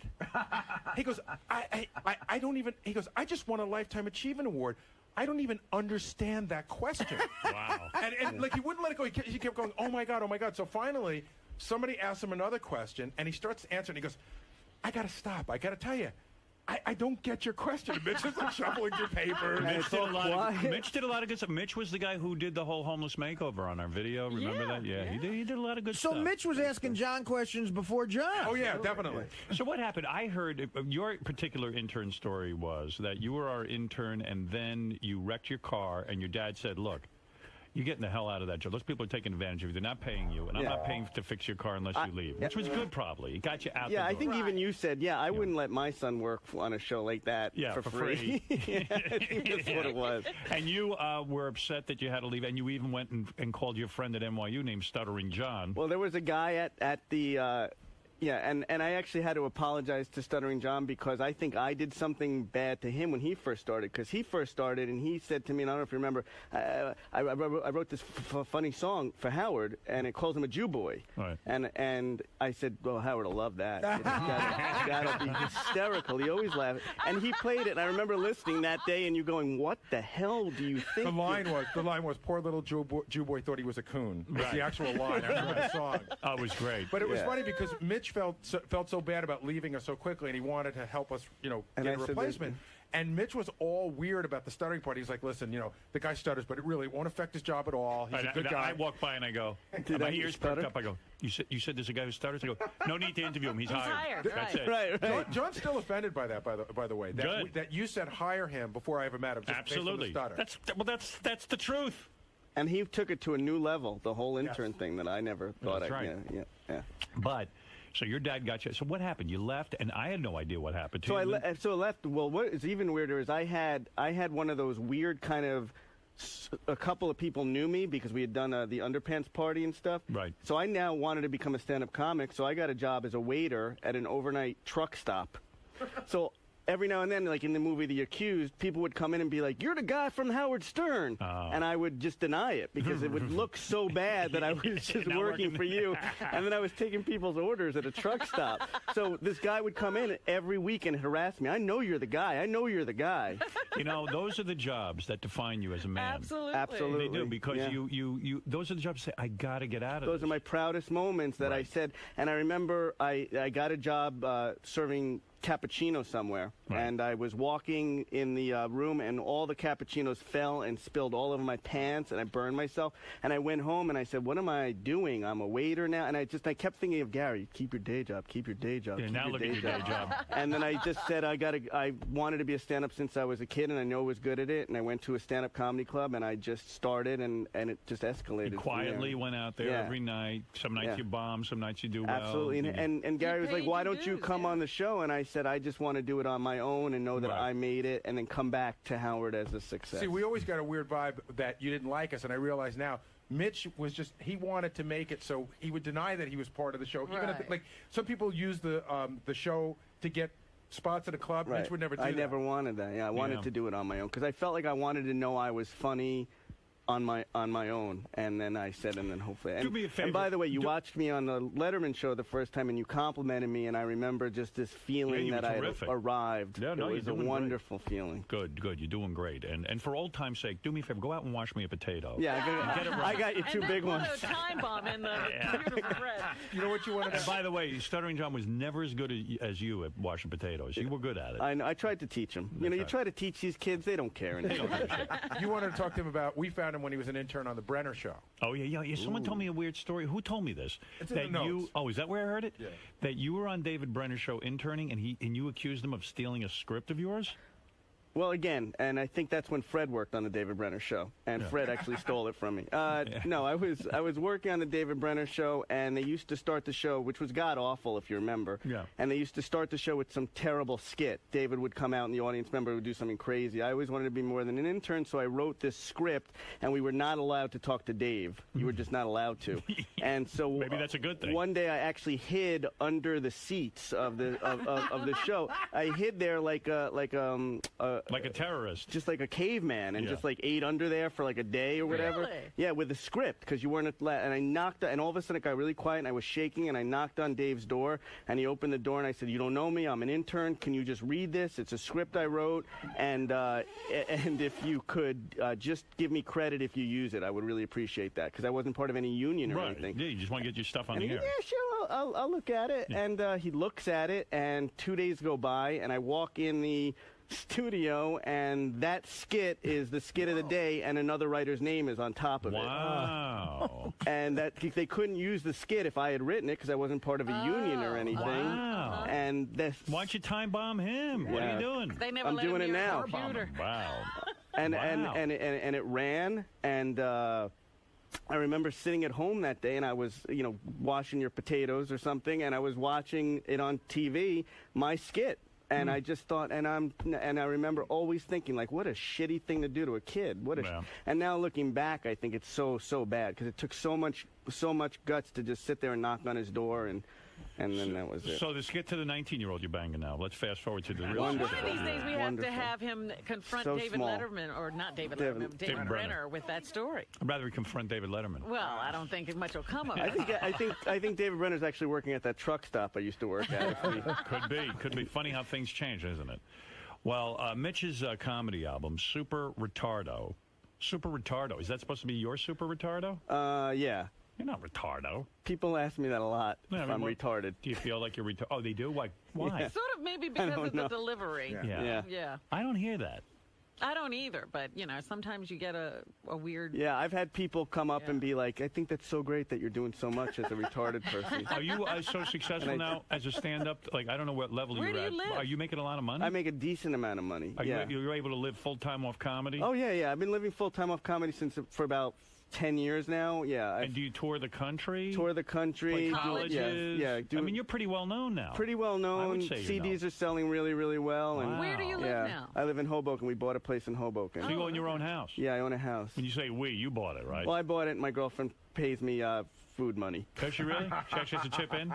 I figured I had to give her. There's no reason for her to work if she doesn't, and then she sits and watches E! Entertainment all day. Yeah, and eats chicken fingers. Is she going to That's get a all. job, or is she just going to be your girlfriend? I think she's going to be my girlfriend. I think it works Wow. out pretty good. Yeah. You can marry this broad? She's 19. That's about Well, right. the thing that's so perfect for me is I'm only 5'5", and she's tiny. She's still growing. She's like 5. She might outgrow you. Yeah. That's right.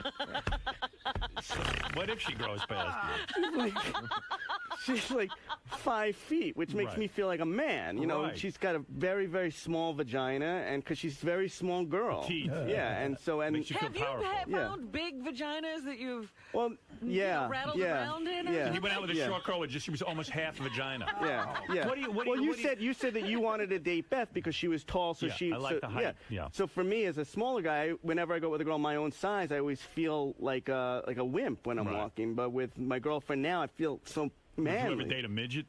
It matters. You would feel like King Kong. Now you're a giant. You could beat her up if you went out I with a could midget. fucking take her whenever I wanted her. Well, I'm glad you're doing well. So you're making real money. Yeah, doing good. Able to buy a home in Hoboken. You go out to L.A., you do TV shows, you're on Letterman, you're on Leno. I mean, this is good. Now, do you write for different shows, or have you Never- done any of that stuff? Never wanted to write. No.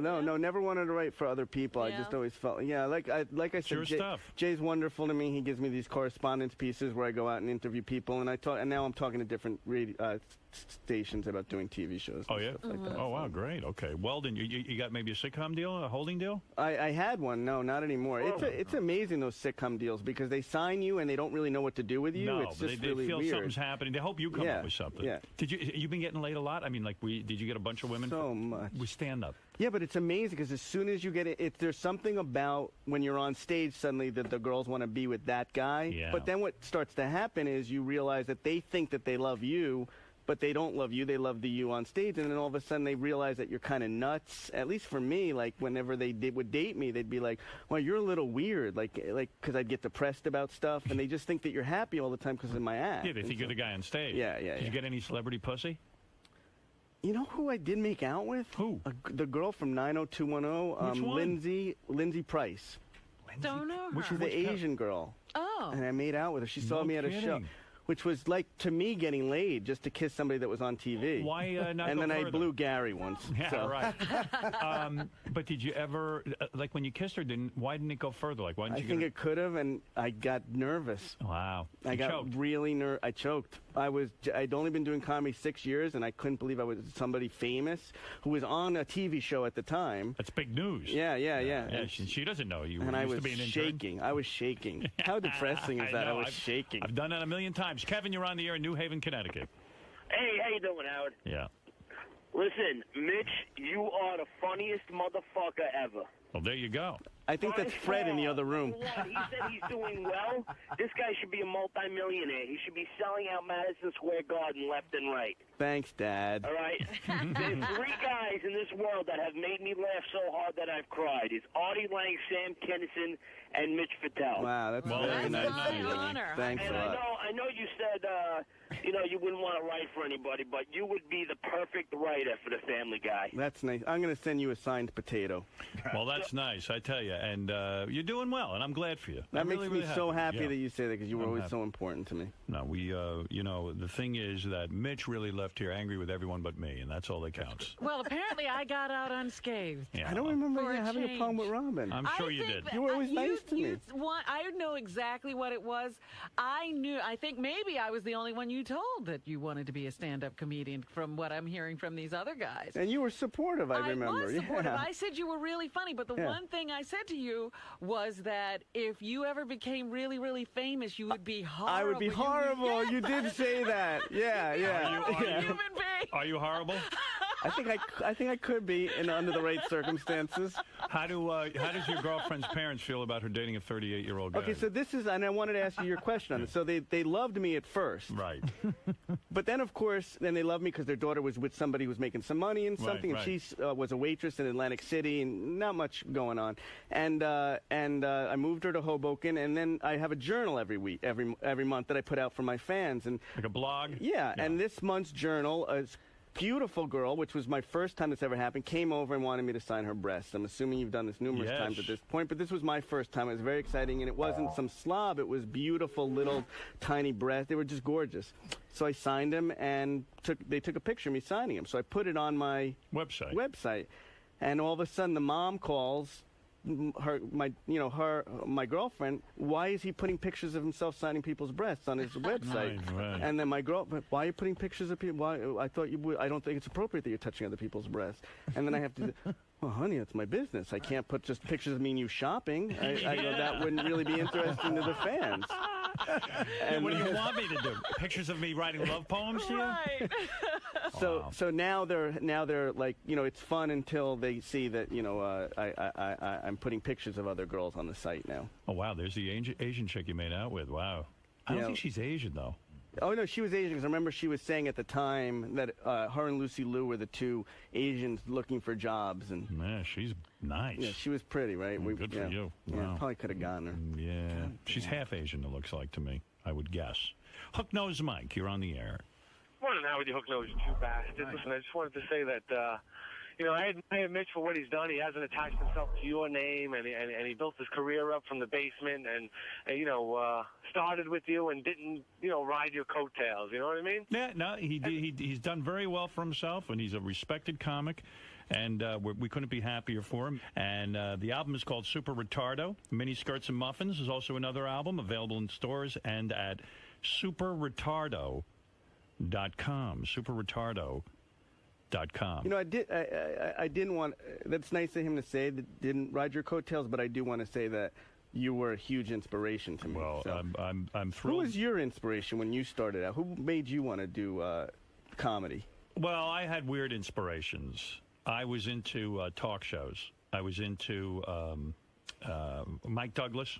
I like the Mike Douglas show. I like Soupy Sales show. That was the one I'll never Sales. get over. That Soupy Sales was his hero. Soupy Sales was your hero. My hero. Wow. My hero. And, of course, I ruined that when I cut the piano wires in his studio and yelled at him. He totally crapped all over I crapped all over my Your hero. hero. So feel free to crap all over me if I had some influence on you. Tortured your hero. Mitch just got up and peed all over the soundboard. What was One that? of my biggest influences was Paul Winchell, who was a famous ventriloquist. I know the name. Jerry Mahoney and Knucklehead Smith were his puppets. And geez, I don't know. There was a million of them, though. I loved a lot of stand-up comics. Richard Pryor. Yeah. But it was funny because I hardly knew who Soupy Sales was, and he was one of the first guests we ever booked on the show. We were still in Washington, Right. And Howard, he had a song out called "The Mouse." He was re-releasing "The Mouse," Nice. and Howard got this, He got this booking, that Soupy was coming on the show, and he was jittery. He was like, You were nervous. Yeah, I was beside myself. Soupy Sales is Soupy coming. Sales. You don't know who right, he is, right. Robin. The other influence on me, I met him once, and even to this day, I can't even comprehend his genius, which is Don Rickles. I've never great. heard Yeah. anything like that in my life. He was the most brilliant of men, to the point that I don't even want to know him because I don't even want to be disappointed in any way by him. You want to think Don Rickles is Don Rickles. I do. Yeah. You don't want him to come down from what you see him as. I just think he's the most brilliant person I've ever seen on Do you television. think that story he tells about Frank Sinatra is a true story or just a story that he tells on? You mean about how the one where I'm eating Frank? I always wonder if that's a true story. I don't know. You don't know with these guys. They make stuff up or they embellish on the truth. But he would come out and he appeared to be spontaneous, but he wasn't. Yeah. But he was brilliant. Yeah. And what about Rodney Dangerfield? Rodney, I loved. There was a bunch, but the only guy in radio that I even knew growing up, which is weird that I wanted radio because my father was a radio engineer, so I looked up to my father. But the guy that I would listen to is Brad Crandall, and nobody knows who he is. Brad Crandall is a guy who was on NBC Radio, a network radio show at night. Yeah. And I'd lay in bed and listen to him, and he was an expert on everything. He was an Was expert. he funny? Was he funny? No. It was serious. He was just, I didn't know what he looked like, but he had this great voice. I pictured a guy in like Montana somewhere, sitting there with a pipe. Yeah. I wasn't that far off. He was a little chubby guy. In fact, Walt Sabo sent me a picture of him, this press photo. Yeah. And Brad Crandall would sit there, and he was an expert on everything. Like a guy would go, Brad, I want to fix my back porch screen door. What do I do? And Brad wouldn't miss a beat. He'd go, look, what kind of nuts, what kind of bolts do you have and nuts? And he would tell the guy what to do. And a woman would call and go, Brad, my husband wants to leave me. What do I do? How can I keep him? Ma'am, here's what you do to keep a man. Right. And the guy knew everything. My boss's potatoes aren't quite in the center nice enough. Here's how you cook Here's the perfect potato recipe. Oh, wow. Look at all the shit you're selling. Oh, you sell stuff? Yeah. Oh, my God. Mitch, come on. Super Retardo, T-shirts, hats. My personal favorite is that you can get a 10-pack of the refrigerator magnet. Hey, I got a girlfriend I got to buy chicken fingers for. Do you make money? Throw Pillow, $19.99. You get a couple of bucks for everything. You know, there's this company that puts all this stuff on there for you, and they sell it, and then whatever, you get a commission off of everything. Do you get a check every once in a while? Sure, yeah, Wow. absolutely. You'd be surprised. I guess then it works. But then you get emails out of nowhere from guys, hey, asshole, I bought your Super Retardo clock, and it doesn't work. Like, I'm sending out the clock. Well, they hold you responsible. Well, this is great. It's great to see you, Mitch. I feel free to come in and see us every once in a while. That's nice to hear. Thank you so much. Tell us what's going on with you. Mitch Fattel, many years ago, a intern of ours, was the guy who was here before Stuttering John and then brought Stuttering John in and made my potatoes so well. And was tortured by Fred. Boy, I miss those potatoes. But me and Fred just made our peace, and now I'm happy, I think you did make now peace. we're cuddling, and everything's good. It's not easy to make peace with Fred. He let you off. I'm surprised. How's it going there, man? I think talked to Howard a little bit. I don't know what about. Well, he's uncensored now, so how are you feeling? How do you feel about talking? Oh, well, that's okay. That's okay. It doesn't mean he's a bad person. I don't know exactly what to expect in this new environment and stuff. I do know that it was like terrible trying to get in the building and up to this floor. They have security worse than the Pentagon. I mean, this is Homeland Security in this building, just to get to see Howard. It'd be easier to see the president than to see Howard in this new environment. But at least he's safe. He's up in space now, fixing the satellite. I assume he'll be back any minute. He spends a lot of time in space, and you got to be careful up there. A lot of bad things can happen. That's true. So pray for him. Certainly my thoughts and prayers are with him, and hopefully he'll make a safe return and into the Earth's atmosphere here soon. All right, Joe, have fun in there. Yeah.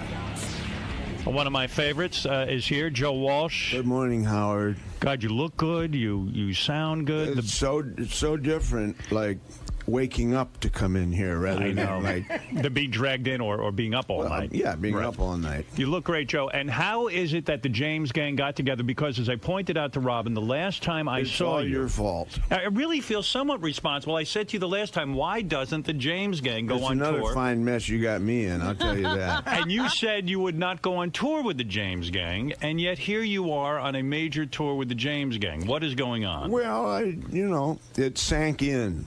What happened to make this happen? You got me thinking. Had you guys not spoken in a while? Was there an uncomfortable? Oh no. We've always been buddies. You weren't sure a commercial success could be had with the James Gang going out on tour. Was that it? Well, I didn't know. There's a lot of momentum. I didn't know if I had a window in the Eagles schedule. But some stuff came together. There was a window. There was a big window. Came together. In the old days, Joe would have jumped out of the window, but now you climbed in the window. Are the other guys thrilled? You've got to be thrilled to have a James Gang reunion, right? I mean, you're ready to make some dough here. Thrilled, totally thrilled. What were Fantastic. you guys doing? That's a good Boy, call are we again. thrilled. It's great. What were you doing before Joe gave the phone call that he wanted to get the James Gang Still back doing together? music stuff. We were waiting for the phone call. Yeah. It's a long wait, 35 years. Standing by the phone is a real drag. Carry it everywhere we We go. had cobwebs all over us. When you wait for a phone call from Joe Walsh for 35 years, but be serious, did you ever think it would happen because Joe went through his drinking stage and his crazy stage? Yes. Did you really? You did think? Yeah. You held out hope? Yes. Really felt it Because, like would you happen. said, we were friends the whole time, so we knew eventually. Is it exciting to be back on tour? Fabulous. Completely. And what are the audiences like? Are the groupies? Great. Are Unbelievable. Yeah, there are groupies. What do they Well, they're look in like walkers. now? They have walkers, but they're We over have there. our own now. They're over there. So, of course, you got Joe, and you got Jimmy, and Dale, and Bill, and you've got three beautiful women working with you who sing backup. Is that it? Backup singer. You got Stacy, Robin, and Gia. Is that correct? That's correct. And girls, do you find a sexual tension between yourselves and the James Gang? Are you required to do more than sing? What is going on? I mean, I'm sure in the old days, Joe would have had all three of you back at the hotel. Joe, you're still happily married, aren't you? Oh, well, yes and no. What do you mean, yes and no? What does it mean, yes and no? Well, you know, yeah, sometimes it's happy. Are you tempted out on the road to cheat? Like all men would be tempted, especially working with these three beautiful women? Well, what do you think? Yes. Has Joe been inappropriate with you guys? I would hope so. Is something going on I should know about, Joe? You want to come clean? Howard, you should just come on the bus with us Is for it a wild? bus ride. Girls, I'm sure, being with the James Gang, it is tempting. You know, Joe, I wanted to say something to you. I was reading the Rolling Stone magazine piece on you I thought was great, but you were overlooked in the top 100 guitarists of all time. Yeah, what the hell? You are one of my favorite guitarists, and you know that. Did you feel a little slighted when they didn't They put you... found 100 names and didn't think You of know, yours? just a little bit. Just like an honorable mention, I thought maybe might be in line. Do you think But, you were 101 or something? Yeah, maybe you were 101. Don't you think, I mean, Jimmy, tell me if this was true, Jimmy Page was taught slide guitar by you. He came to you to learn slide guitar. No, I didn't really teach him slide, but I did give him the Les Paul that he used for the bulk of the Led Zeppelin work. Oh. I didn't know. Well, that's not as good a story. I was Okay, offended. yeah, I taught him slide too. Yeah. I had a much better story that you taught Jimmy Page how to play guitar. Isn't it true you taught Ted Williams how to hit as well? Hey, is it true? Did you invent like one of the early versions of that thing where you put the thing in your mouth and make those wacky noises through the water box? You know, Dottie West was a country singer. Her husband was Bill West, and he was an inventor, but he never got patents. He invented the first fuzz tone, and he invented the talk box, but it was in his garage, and he just gave it to me. He said, "Here, take this. It smells awful." And you started using it on stage with the Eagles, didn't you? Yeah. Was that the first time you used it? Mm-hmm. What was the song you used it on? You know, I think it was just in the middle of one of the songs that we did at the time. And you still getting along with the Eagles? Oh, yeah, they're Yeah. going to do an album, right? Everything's cool. A new album is coming out. Everything's good. Yeah, you know what? We gotta do an album. This is an amazing We transition. played everywhere, and we don't want to turn it into a cover band. We don't want to turn it into the Beach Boys. Was that your daughter sitting out there in the green room with you? Yeah. That's Lucy? Yeah, it's Lucy. And Lucy is a musician as well. Mm-hmm. And she toured with Ashley Simpson. She did. And now she's got her own record deal. She's got a record deal with Island. Is she good? She did it all herself. Yeah, because you were like she is how old now? 20-something? Yeah. All right, so she was growing up while you were in the crazy Joe Walsh Yeah, I was going to stage. say, how long have you known her? Yeah, I mean, when did you get reacquainted? Well, she was about 12 when I got sober. Are you going to introduce me to her, or are you going to keep her out there? Well, I'm going to keep her out there. Yeah. Good move. You're a smart man. No, but she evidently is very beautiful and a musician. She's a great musician. Holy smokes. But growing up, you didn't have much contact with her, right? Because yeah, right. So do you think it was like a case of I want to be like my father? Maybe I'll get to know my father through music? Yeah, I think so. But she's got the music gene. And now you guys hang out together and you're reestablishing. Oh, there she is. Oh, good. There she is. There she Good. is. Hey, Howard, baby. this is Lucy. I'll be polite. Don't worry, Joe. Hi, Lucy. that's How are Howard. you? Hi, Robin. Hi there. How are you? I'm very well. So, Lucy, you have your own music career going now, right? And you have an album coming out? I do. I'm a recording artist on Island Def Jam. What kind of music are you doing? You rocking or? It's definitely going to be pop radio, but it's I think it's a breath of fresh air for artists my age. These girls that are kind of. Do you go by the name Lucy Walsh? Yeah. Is it hard being the daughter of the great superstar Joe Walsh to actually go out there and try to make a musical career while you have a father like that? I think that the name gets you in the door very easily, but if you don't have the talent to stay there, nobody gives a shit, really. Do you think that it was a way of connecting with your father because he wasn't around, because he was, he was high all those years and everything? Well, I've definitely learned a lot about the ways that he is. Right. Doing it myself and seeing what it's like to be on the road and seeing how freaked out you get when you come home and you just want to be left alone. And so you understand your dad. You understand he probably loved you. He just wasn't capable of dealing with you. Oh, this must have been some group therapy session you two were on. Oh, yeah. Oh, man. Yeah, so when it did was you start sweet. to get to know your dad again? I mean, I'm pleased to see you guys running, because I love Joe, and it's nice that his daughter has a relationship with him. in my early teens. In your early teens. We kind of made the big commitment to reconnect. How was that? Did you yell at him a bunch first? Yeah, were you really You did? angry? Yeah. A little bit, yeah. Was Joe able to we take had a it? couple good. Oh yeah. He was over. Well, he just sat and listened, and then he. I had it coming, didn't I? Yeah, oh, Joe, yeah. I'm proud of you. I'm proud of you for being able to handle that. Yeah, that's not easy I to don't handle. do that anymore. She pretty much taught me how to be a dad. That would drive me back to drink, that yelling situation. So now you guys have a good relationship. By the way, you're a very attractive girl. Now, Thank you. which wife was Lucy's mother? Was it number one or number two? Number two. Number two. Plaintiff. Plaintiff. Plaintiff. Plaintiff, That's yeah. her name, yes. And now you have a nice relationship with your father. It's wonderful. That's great. It's very interesting, and it's definitely a learning process. Did you have rebellious years where you tried to get his attention by acting out in bizarre ways? I think those are now. Now. I think that's starting now. Right. You are, you're shooting a pilot for a reality show, right? We've been working on an MTV pilot. You're in yeah. it, Joe? Yeah, well, I have to be. Yeah, it's kind of. You want to play her dad? No. No, okay. Joe, you're very private, actually. Very private. Does it bother you to be on an MTV reality show, being Yeah, a Lucy's little bit. dad? It does, A little because bit. there's a lot of shit that still needs to be worked out, right? A little bit. Is it all honest and come out? Is there embarrassing moments? Well, I don't, they're going back and forth. I mean, for me to be me, it's got to be unscripted. Right. And as soon as you say Joe Walsh and unscripted, guys with ties get really nervous. Right. Did you have video cameras in your home following you around? Yeah, we did a pilot. Oh, you did it? Yeah. And that didn't disturb How you? was that? Yeah.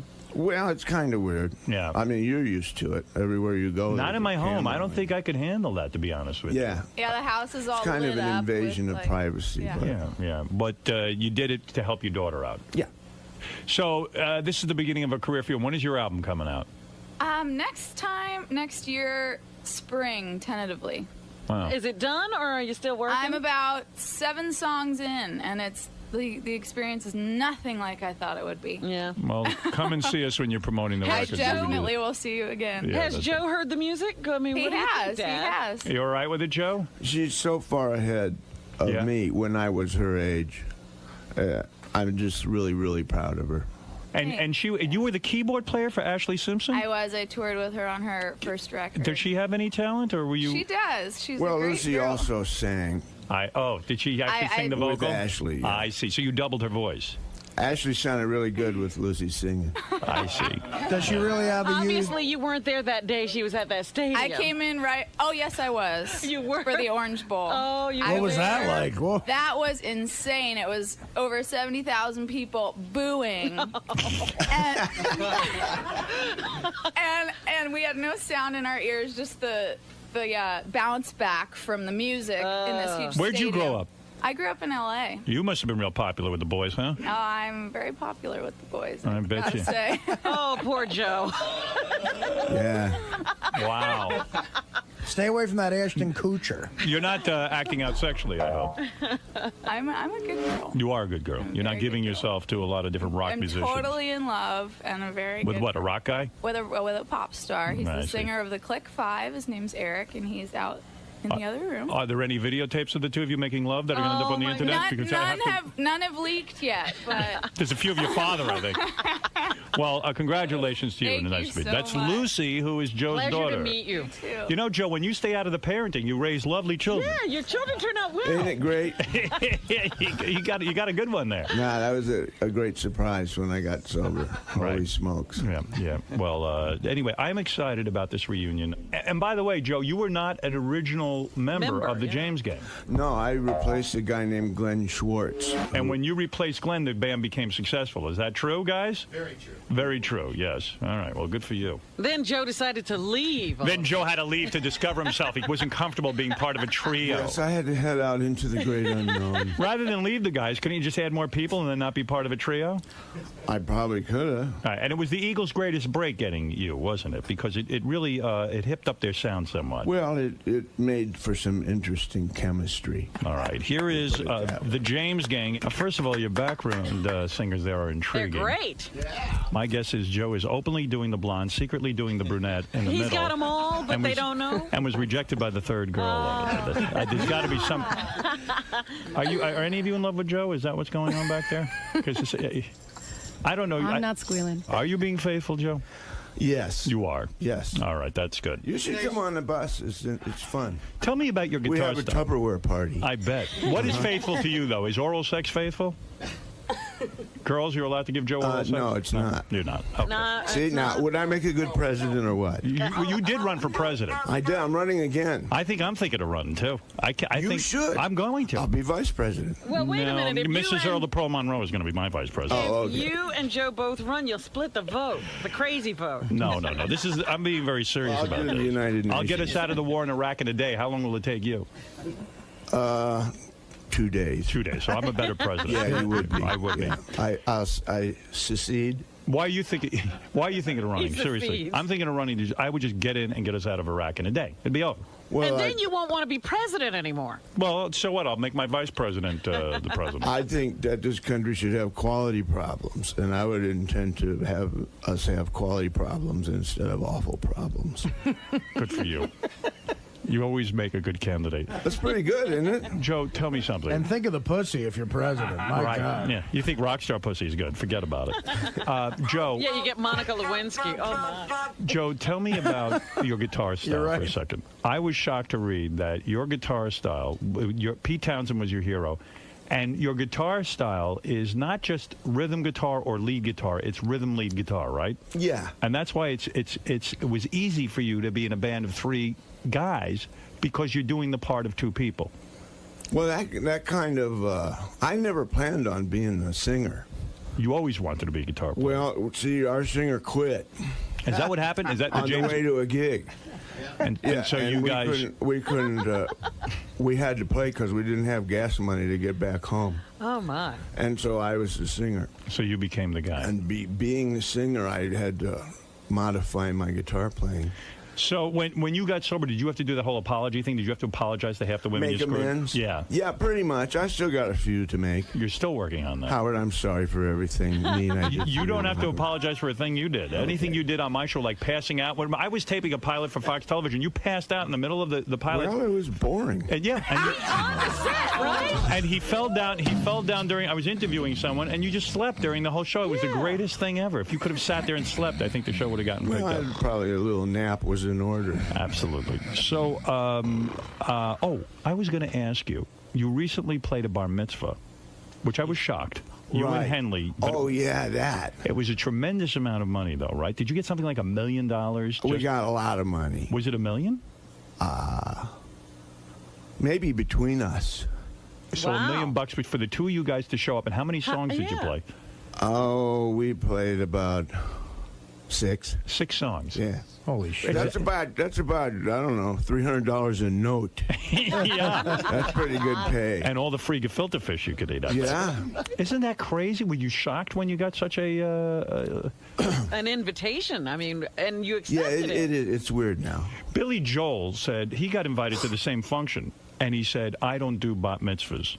Like, that was his thing, his rule. He didn't care how much money Right. someone paid him. But you're willing to go do a bat mitzvah or two for $1 million, right? Well, sure. Why not? Were you shocked to see Fleetwood Mac backstage? They were there too, right? Right. Oh, all kinds of Steve Tyler came. I mean, it was unbelievable. That was Kinds of people. amazing. It When they really heard was we were crazy. getting a lot of money. Did you wear a yarmulke? No, I didn't. You did not. No. Well, this wasn't the religious part. This was the party, right? It was nuts. This poor girl. All she wanted to do was like have some people over to her house. And her dad throws this huge party. Right. Yeah, well, I actually know the family. And the whole place was full of intoxicated 14-year-old people. Oh, my.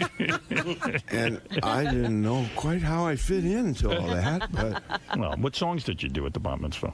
we did a couple of Henleys. Right. Boys of Summer, stuff like Very that. nice. And a couple of mine. The kids danced, and it was a good time. Yeah. A lot of 13-year-olds into the Eagles and Fleetwood Mac. Right. I wish they would have videotaped that for that reality show. That's a great reality. Daddy, I want to hear Rocky Mountain Way. So, all right, this is exciting. The James Gang is back together. Joe Walsh, Jimmy Fox, Dale Peters, and Bill Appleberry are here. Stacy Plunk, Robin. How do you say your name, Robin? Robin Kerms? Robin Kermsay. Kermsay. Kermsay. Ah. Little egu over that E. Yeah, you married woman? I'm engaged. You are engaged. Well, I wish you luck. To Joe Walsh. Not to me. Not to Joe Walsh? To somebody with a lot of money, that's a big rock. Put this ring on my finger before we went on the road. Well, you're a He's wise good-looking man. woman. I'm sure that it was not hard Thank for you you, to get a Howard. husband. Is that correct? Pardon me? Is he a rich guy? I think that he's accomplished. What Yes, does he you do? can say that. What Rich is- in spirit, though, the most. What kind of work is this guy into? He's in car industry. Cars. I knew I should have gotten into that. So is my father, too.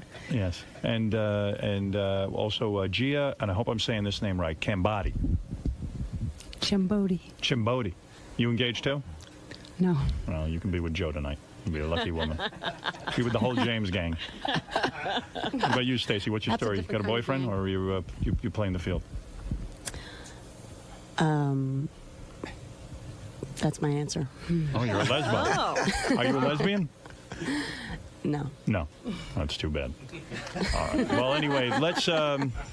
Leaving a lot of questions out there. Stay away from Jumbodi. She sounds connected. Right. Are you in love with Joe? Is that what's going on here? Who, me? Yeah. Be honest. Be honest? Yeah. I'm in love with the world. Well, then Joe's in it. Line up for Get Ready for All of Us. What is it like for the rest of the James Gang now to be back on the road? Dale, when Joe broke up the band because he had to leave, because he had to go find himself, had to be devastating for you, right? It was hard. It was hard. You were living Joe's the a life. Huge part of this. It was difficult. Did you go out and try and find someone else to replace We did. him? We found a whole bunch of people. We tried like 14 different people in the band. Was there a lot of resentment at the time when it went down? No, not really. I mean, Not but really. but he took away your livelihood. He took away your No, job. He no, took not really. No, boy, No. musicians are I mean, very we nice. understood. You know, it was pretty grueling at that time. And then when you saw Joe move on with the Eagles, were you like the jealous wife? Were you like, No. oh my Yeah, God? like he didn't want to be in a group, but he joins the Eagles. No, not at all. Yeah, right. We He were couldn't happy be in a for him. group, but the Eagles he could be in. It's a funny thing. No, that was a while later. We were very happy for him. And when Joe called and said, "Let's do this thing again," you just said, "Okay, who cares?" Absolutely, And did you sure. stay in touch with Joe all these years, or was this Yeah. this was the first contact, or no? No, Oh, you did. No, we've always stayed in touch. Well, that's nice. Yeah. Was there a lot of rehearsal required for this reunion? You know what? We had trouble rehearsing because we could never play anything the same twice. So we didn't know if we knew it or not. We just, let's go play in front of people. And the heck with this. And it's sort of, how many concerts have you done so far together as the James? 7. 7. Yeah. And this will continue for some time. Yeah. All right, good. Jeff, go ahead. You're on the air in Boston. First of all, I saw Joe at the Boston Garden with the Eagles, and Joe stole the show. He did 7 songs solo that night a few years back. Joe makes interesting facial movements while he plays. You do steal the show, even with the Eagles. Is that an intentional thing, or has that always been that way? It's almost like a facial tick. You know what? My grandfather saw me on TV, and he said, I had to change the channel. It was so disturbing to him, you mean? Hey, why can't you stand there like everybody else, he said. You know, Artie and I went to see the Eagles show last year, and Joe steals the show just because Unreal. of the songs. I mean, you know, it's funny. The Eagles had, what, 8 or 9 albums out before Joe joined them, and what, 2 or 3 with you? Is that how many? But it's almost like there's a whole group of people who think the Eagles are Joe Walsh. And I think that's where some of the animosity in the band came from. That would be me. But when you do Life's Been Good, Yes. and when you do Rocky Mountain Way, those are the songs that make everybody everybody jump out of their In seats. this city. Yeah. Life in the fast lane. Well, thank you, everybody. Howard, But real I mean, quickly, Don and Glenn are the Wait a second. You guys are talking over each other. I'm sorry, Let I Joe saw- talk. He's the one being interviewed. You'll get your question. I in a just minute. want to say Don and Glenn are the Eagles, and There you go. Well, you've been to play trained. guitar They never for let such him forget brilliant it. singers. They don't let you forget that at all. Boy, they got you trained. Wow. Well, you're the Eagles too. Yeah, go ahead. I'm sorry. What were you saying? I've seen Lucy perform with Ashley Simpson, and I think Lucy could probably square away some rumors on Andy Dick's sexuality. Oh, really? What does that mean? What's about? What are Well, you saying? I guess that would be a question for Lucy to answer. Lucy went out with Andy Dick? Oh, please don't. Joe, do you know anything You know about anything that? about this, I Joe? don't know anything about that. I don't. Stunned. If, About 3 that years even ago. shocked Joe. What is that? 3 years ago? What? 3-4 years ago, from what I understand, in L.A., Yeah. she was seeing Andy. Really? You're kidding me. That makes me sick. That Andy got. If Andy got Lucy, I'm I very. can't very wait to upset. see Smokey snap Andy Dick's neck. Yeah. I see Smokey's still with you, Joe, right? Joe, is he your manager now? He's right there. Yeah, I know. He's your manager now, huh? Well, he's a road manager. Yeah, I mean, he keeps me out of jail and stuff. Smokey was the guy I remember for years when you were drinking. He was in charge of keeping alcohol away from you, and I always thought Smokey did a pretty bad job of keeping alcohol away from you. didn't he? Smokey had a tough job. Smokey had a tough job. Yeah. And Smokey, your whole job was keeping Joe sober, and you have been a success at it now for a couple of years, haven't you? Nobody thought he would win this battle. Joe, Smokey, I never thought you'd win the battle with Joe, to be honest Well, with you. something, the difficult I'll do right away. The impossible takes a little longer. Right. And Belushi you were with, too. That was your job. Him you didn't have so much success He didn't give him with. enough time. We were good friends, but he was just a bad boy. He was a bad boy. Yeah, but when he was together, he was fine. When we parted company, he was 210 pounds, clean, straight, together. Yeah, he had lost like 20 pounds and was talking about the future and stuff. Yeah. And Are you shocked to see Joe in this kind of condition now? Did you ever imagine this would happen? Yes. You did? No, you have to pinch yourself every day. Come on. Going, I'm dreaming. No. Would you mind taking Artie for 3 months? Artie's got many problems. I'm a lost cause. No, Artie, I could work with Artie. Yeah? You And could. I think the thing that scares Artie, he would say, he could make me a better person. Yeah. How do you I don't think Artie's ready. Smokey, real quick, how do you get a guy like Joe Walsh or John Belushi? How do you get them to stop drinking, to lose weight, to It'll be behave? in my book, Howard. You're writing a book? I'll do it. No, it's all up here. It is a miracle. It is. Lucy, real quick, Joe Walsh's daughter. Are you, in fact? Do you know Andy Dick? Do you know Andy Dick? I do know Andy Dick. Yes. No, we did not date, and the answer on his sexuality, coming straight from him, is that he's trisexual. He will try anything. Okay. right. So you did not have an affair with I Andy did not have an affair with Andy Dick. No. All right, good. But there's pictures on the internet on the red carpet and things like so that. the exclusive no dirty is ones. that Lucy boy, we does. feel better, don't we, Howard? Oh, God, so do I. Lucy does not know Andy's dick. And I thank do you. not know Andy's dick. Good no. for you. All right, that's what I wanted to make sure. Well, let me tell you something. That has to make you breathe a sigh of relief. Yeah. It sure does. It's a good day. Well, James, gang, I love it. I truly do. I love that you were here. Oh, Captain Jenks has a question. We'll let him have the last word. Go ahead, Captain Jenks. Hey, good morning. Actually, I have two questions. The first one is, Joe, who do you like playing with? Who do you enjoy playing with better, the Eagles or the James Gang? And second question is, would you guys play Desperado? I don't think they'll be playing Desperado. We won't be playing Desperado today. I love being in the Eagles. I mean, Hotel California is still my favorite. It's really hard to play it good. It's still a challenge. I love being in that band, but what I do is I've got a part to deliver right on time, and that part is important to the song. Right. And we do that as good as anybody. Right. But in this band, I get to improvise, and there's no real, there's no map drawn out. Jimmy just counts off, and we go. Right. And that's the old rock and roll days. I wish there was more of that today. Right. Yep. So it's a refreshing break, and I get to. Are you depressed by the state of music today? There isn't a lot of improvisation. Yeah.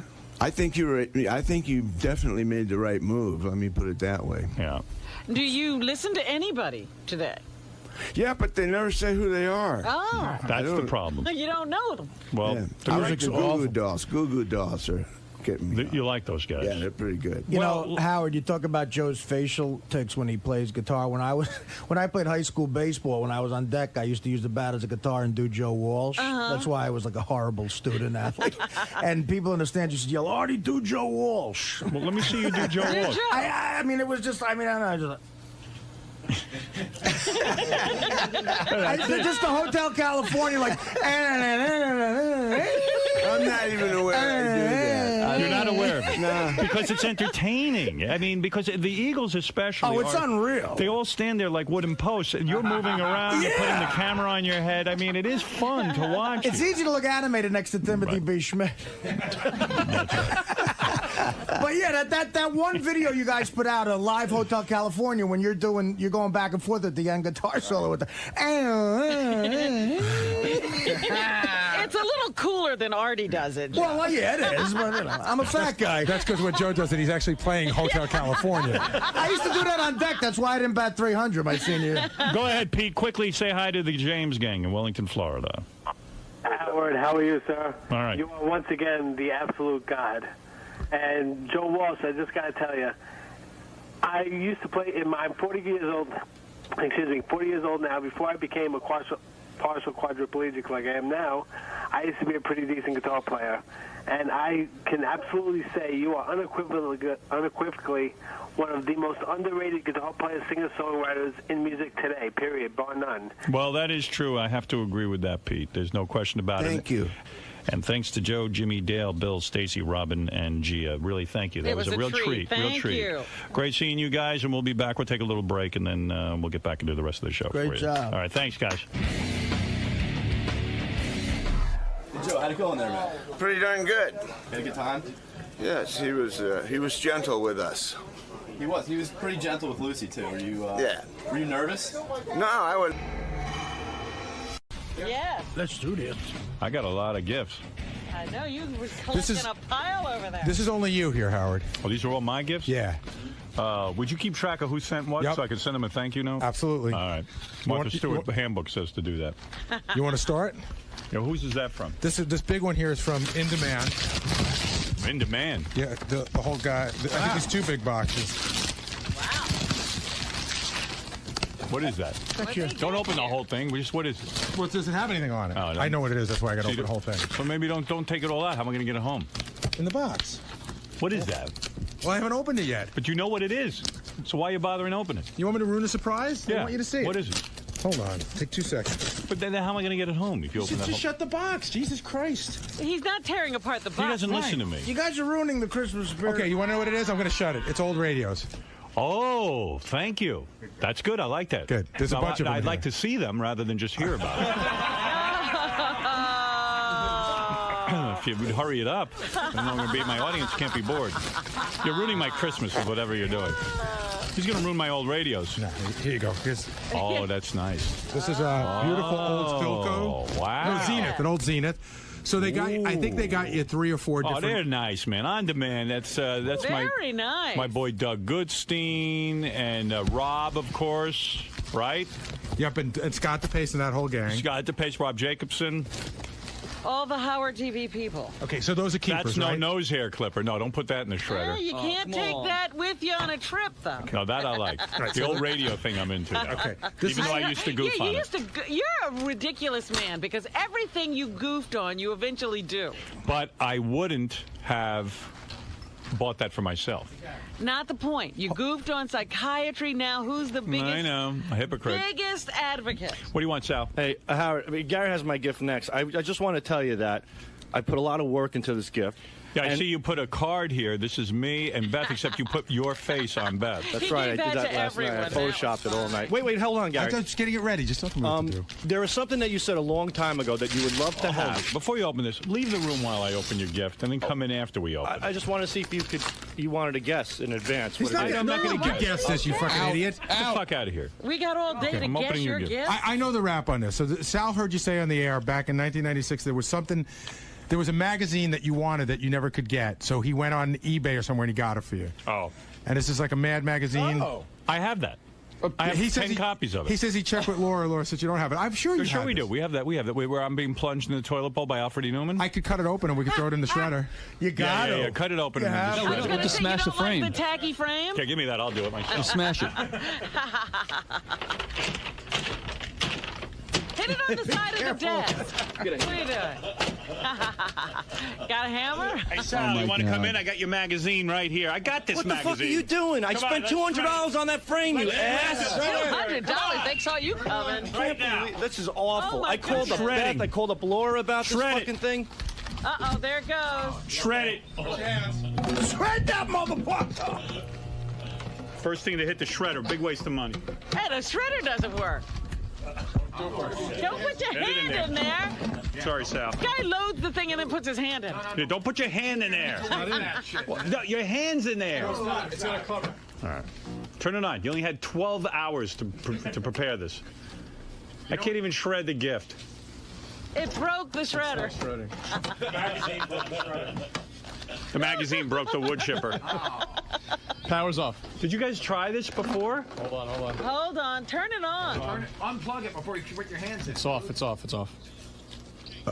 It's just in there. All I want are sharks with a frickin' laser beam attached. Okay. You ready? Get out. Hey, anybody got safety glasses? These guys are scaring me. All right, turn it off. Forget it. Sal, your magazine was saved. We'll just rip it off. I spent so much money framing that shit for you. It's off. What? I spent so much money framing that thing for you. Crap. Gary's ripping it up by hand. Man. You couldn't shred That's it. so depressing. It should be. I mean, get it. How much did you go on eBay for that? I didn't go on eBay. I had, because it was so hard to get, I had a great fan in Pittsburgh give it to me. I went all the way to So you Pittsburgh paid to nothing get for it, in other words. No, I got it from somebody, and Where'd then you I get had it? it framed and Did you get everything. it on cost you awful 200 gift, Bay? $208. $208 to frame that? Yeah, With and I that wanted cheap shit Did frame? you see that frame? I had to I get. know. The frame is still good. The frame Oh, I thought you is smashed horrible. it. smashed I smashed it. Oh, that's. Sorry. What is it? The magazine itself is on eBay for $4. Yeah. And I have copies of that. Oh my God! I so put a hard phone to call get. into Laura's office. I want to because- know why Laura doesn't know what I have. We have an archive, and I know we have Well, this. it's probably not her fault. Whatever you You've think, already it's not had your Laura's run-ins fault. with Laura. All right, so anyway. Thanks, yeah. Oh well. Well, I guess we're even. I got the stiletto. Stiletto's a great gift. See, I didn't really smash it. I know. I saw your light attempts at smashing. You saw my David Blaine where I switched magazines? No, thank you, Sal. I'm going to put this in my office. That's a $200 frame. did the thing for real. Sorry? Once again, George. What do you think? Once again. You thought I'd really smashed it. I thought you were really heartless and cruel. I saw how. Oh, he is. He generally is, but he didn't do that. He to was Sal. devastated. I just poor wanted guy. to bust Sal's balls. All right, if it's a genuinely shitty gift, though, I will shred it. Is All right. the shredder working now? I don't know. Isaac, how do you guys not test the shredder? That was our whole big bit for We this. tested it. I mean, I think it's working now. What do you mean you tested it? Well, put something in it, like your head. A piece of wood. Don't put your fingers. It's off. It's off. It's off. Oh, there, he's there is scaring a me. piece of wood in there. Okay. Come on. It doesn't work. We just turned it on. There we go. It's shredding. There's a piece of wood in there. What are you talking about? All right, It's turn shredding. that off and take yourself and go home. That is the worst wood chipper. Where did you get that? All right, what else you got there? This is our most All right. disappointing bit ever. So I bought you some stuff for. I didn't know what to get you, so I bought you some stuff like some antique stuff that you might be able to use on your desk. Oh, okay? great! All right. So this is an old military box. You know what I mean? Wow, Like it's yeah. that they used in the war. And then I got you a. Isaac, you want to turn off the chipper now? It's just humming into the microphone. This is an antique letter opener. Oh wow! Thank Okay. you. And then the last thing I got you is it's an old Webster. But Robin got me a letter opener last time, and I Right. used that exclusively. I will But not use your letter opener. I know that I happen to know that you might have need for a second office. No, down hit him the over road. the head with the hammer. And then I got Thank you, Gary. a copy of That's very nice. Webster's Dictionary from like 1911. Why thought would it I want that? I just thought it might look good on a desk. It's just not. You won't use it. It's just sort of. It's an antique dictionary, but you could shred it if you want. Did it cost you a lot of money? No. Yeah, well, but yeah, sort of, but that's okay. What do you think of that gift, Robin? Robin sort of thought it was cool when I took like it. old books. I like you old know? books, but Yeah. I mean, but what am I going to do with an old dictionary? I don't know, unless you're into that whole thing where you get a stand to stand. put it Look on. up a word. Like, you know what? I'm curious. Look up the word like Like the N-word. Is the microwave. N-word in the Is the N-word in the 1911 dictionary? I'm curious. Let's All right, see. let's I find want out. to see how far back microwave goes. I want to see if the Microwave is not in here. if Rob. racism got into the dictionary. N-I. Oh, I'm sure they had a full explanation in N-I-G. 1911. N-I-G-G. Well, there is the word niggardly. Nigger.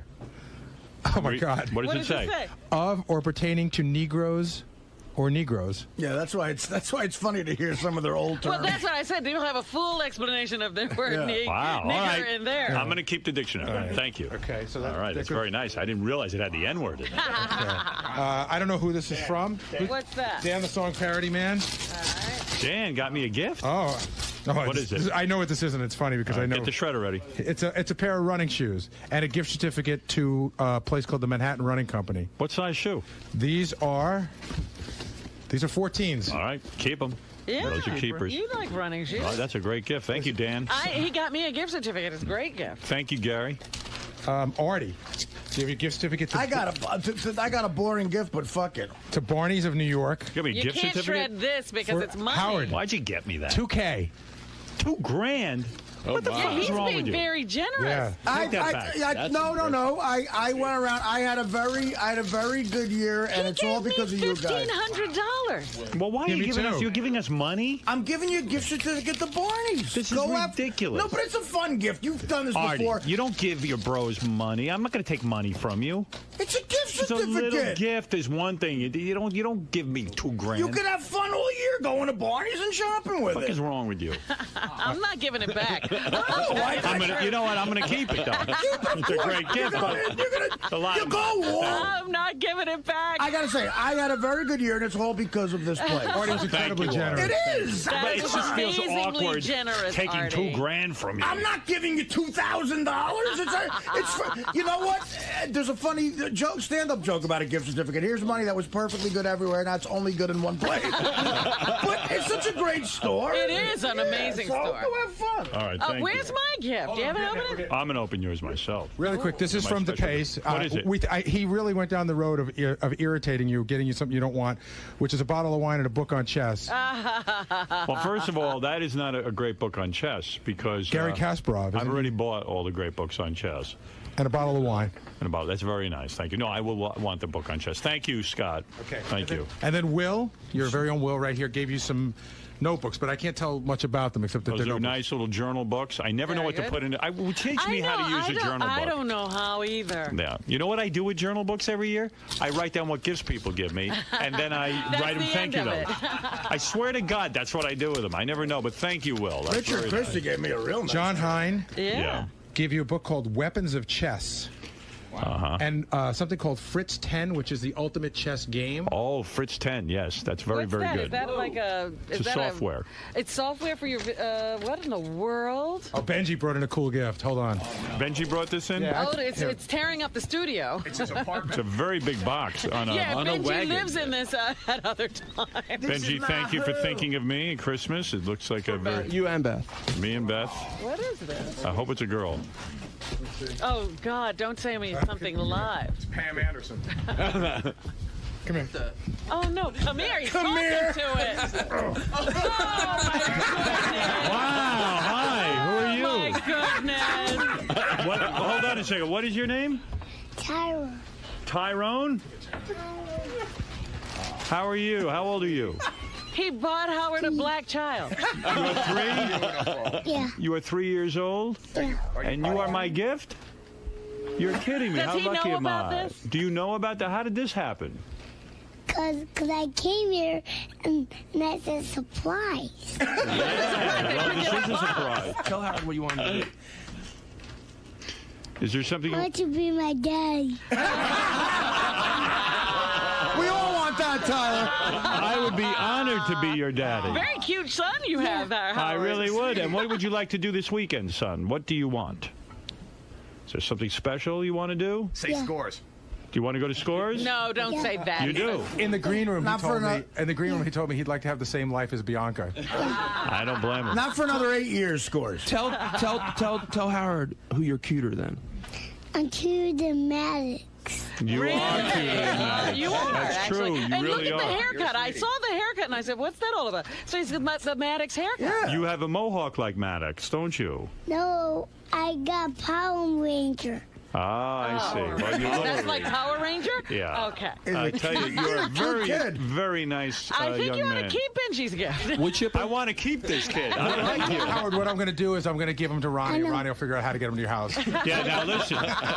You're going to have to sleep in one of the bedrooms, and you're going to have to travel in the limo. It's a year Is old. he I'm sorry. toilet trained? Yeah. Yeah, are you toilet trained? You know how to use potty? Use the toilet? Yeah. You do? Oh, good. Perfect. I know how to use mine. Yes. Your little one. Your little you have a little toilet? Well, I have a big one. A big potty? Oh, really? Yeah. And you don't make in your pants or anything? No, I don't pee on my pants. I don't. Good. I like you. Well, son, I want you to know I love you. Put him in the shredder. What a beautiful Stay quiet. child. You're a beautiful young man. You really are. If Howard's your daddy, who will he be better than?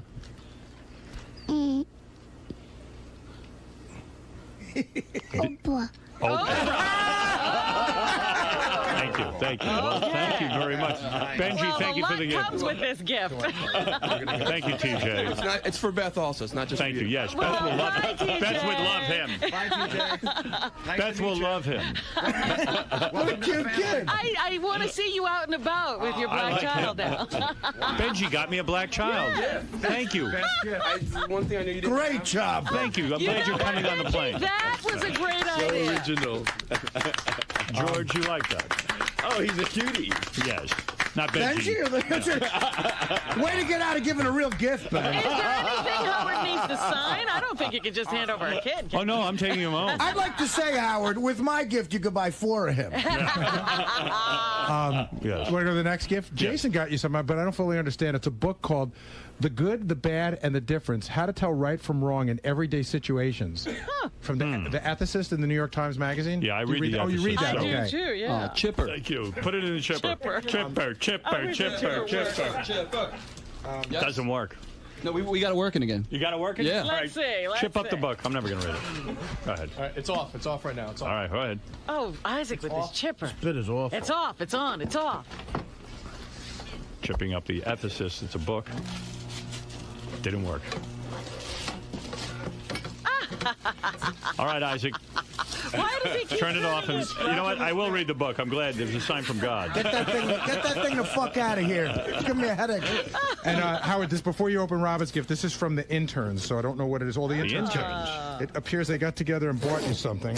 Oh, that's very nice. Certainly not necessary. Oh, the Grossmaster Jr. Oh, from Jackie. All right, Chipper. That can be smashed. All right, smash that one. Damn thing's like indestructible. It's going to go right through to the next office. All right, thank you. Hey, stop. Hey! Is that Jackie screaming? You're hurting me. And what is this, Gary? Who This else is from got me? Doug Goodstein, and it's another pair of sneakers. All right, thank They're you, not Doug. running shoes. I think they're Chipper. I don't know. Buy somebody a pair of shoes for the holidays. Okay, so why don't you Obviously. now just open Robin stuff? Well, Robin always gets a great gift. Well, I hope you like it. I don't mean to put I pressure. didn't. I had trouble finding something for you. Maybe I'm just going to go right to the gift certificates next year. I'll open the card later, Robin. I told my assistant to get you guys something nice, and that's what he fucking comes back with. That's that. Well, fire him. His heads are gonna roll. Isn't he gay, your assistant? Yeah, that's the rumor I'm spreading. They're supposed to be good at figuring out gifts. Well, Robin, this is some sort of big box you've got. Well, the box is just, I just had to find a box. There's something in it? It's a baby. It's a baby. Yeah, that boy's too old. You're going to have to dig deep in there to find it. It's wrapped up really well. Looks like a dildo. Ah! Let's see what it is. Like a candlestick of some kind, Robin? Oh, this is a chess piece out of glass. Out of crystal. I like it. Well, I there's like two it. in there, Howard. Two. Is it? Are they both the same? A king and a queen. A king and a queen. I thought that was a rook. And Robin, you are my queen. That really is nice. Thank you. It's beautiful. Let me really. hold that. Let me feel that. Robin, you are my queen, and I am the king.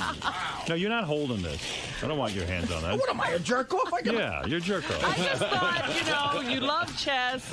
You didn't Thank want you. a chess set per se. No, this is But, great. somewhere in your abode, maybe it can sit there. Thank you. In the words of David Bowie. You always get the best gifts. You will be queen. Now, that's something like that's expensive, isn't it? That's very expensive. What did it cost you? That's more than Artie's gift. It is? Sure it is. That's a lot of money right there. What's your Mercedes? Put this away and guard it with your life. I don't know what that is, but that's more Barney's stuff. I don't know who gave you that. No. Robin Quivers spent 30 grand. This is from Robin. This is for my kids. Yeah. Put this in with everything. Got it. I got it.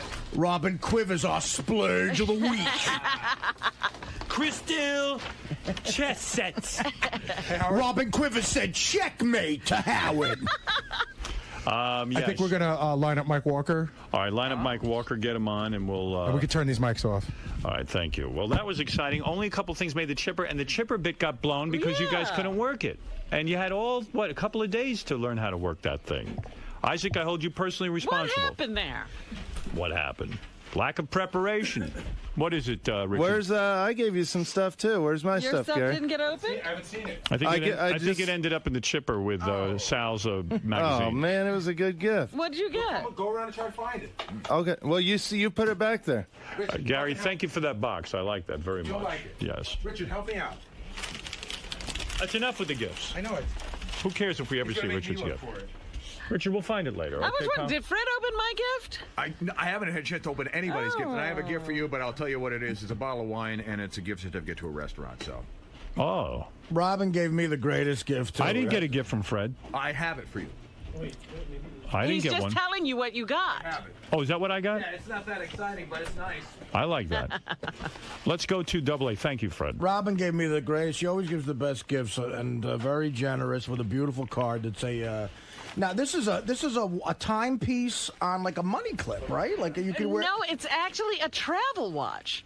I think that's awesome. Look at that. That looks so classy. Look at that. Yeah, but you're not going to wear that. You got your new watch that you spent 12 grand You on. don't travel wear with it. it. You travel with it, and then it has an alarm, so he can wake Artie up for his meeting. Yeah, you could just He lay ain't it going out. to use that, Robin. You could like. Oh, You stop wasted it. your money on Oh, that. stop it. I It's got news for you. beautiful. I You love will taking. not I love use it. taking shit like this on the No, road. you don't. I do. You're going to have room service wake you up. Hey, how's it going? What's going on, homie? Service, wake him up. He's telling you he will never carry There's that. no with him. room for human error. He has to learn how to use that. He's got a computer which he doesn't know how to use. Exactly. It's an alarm clock.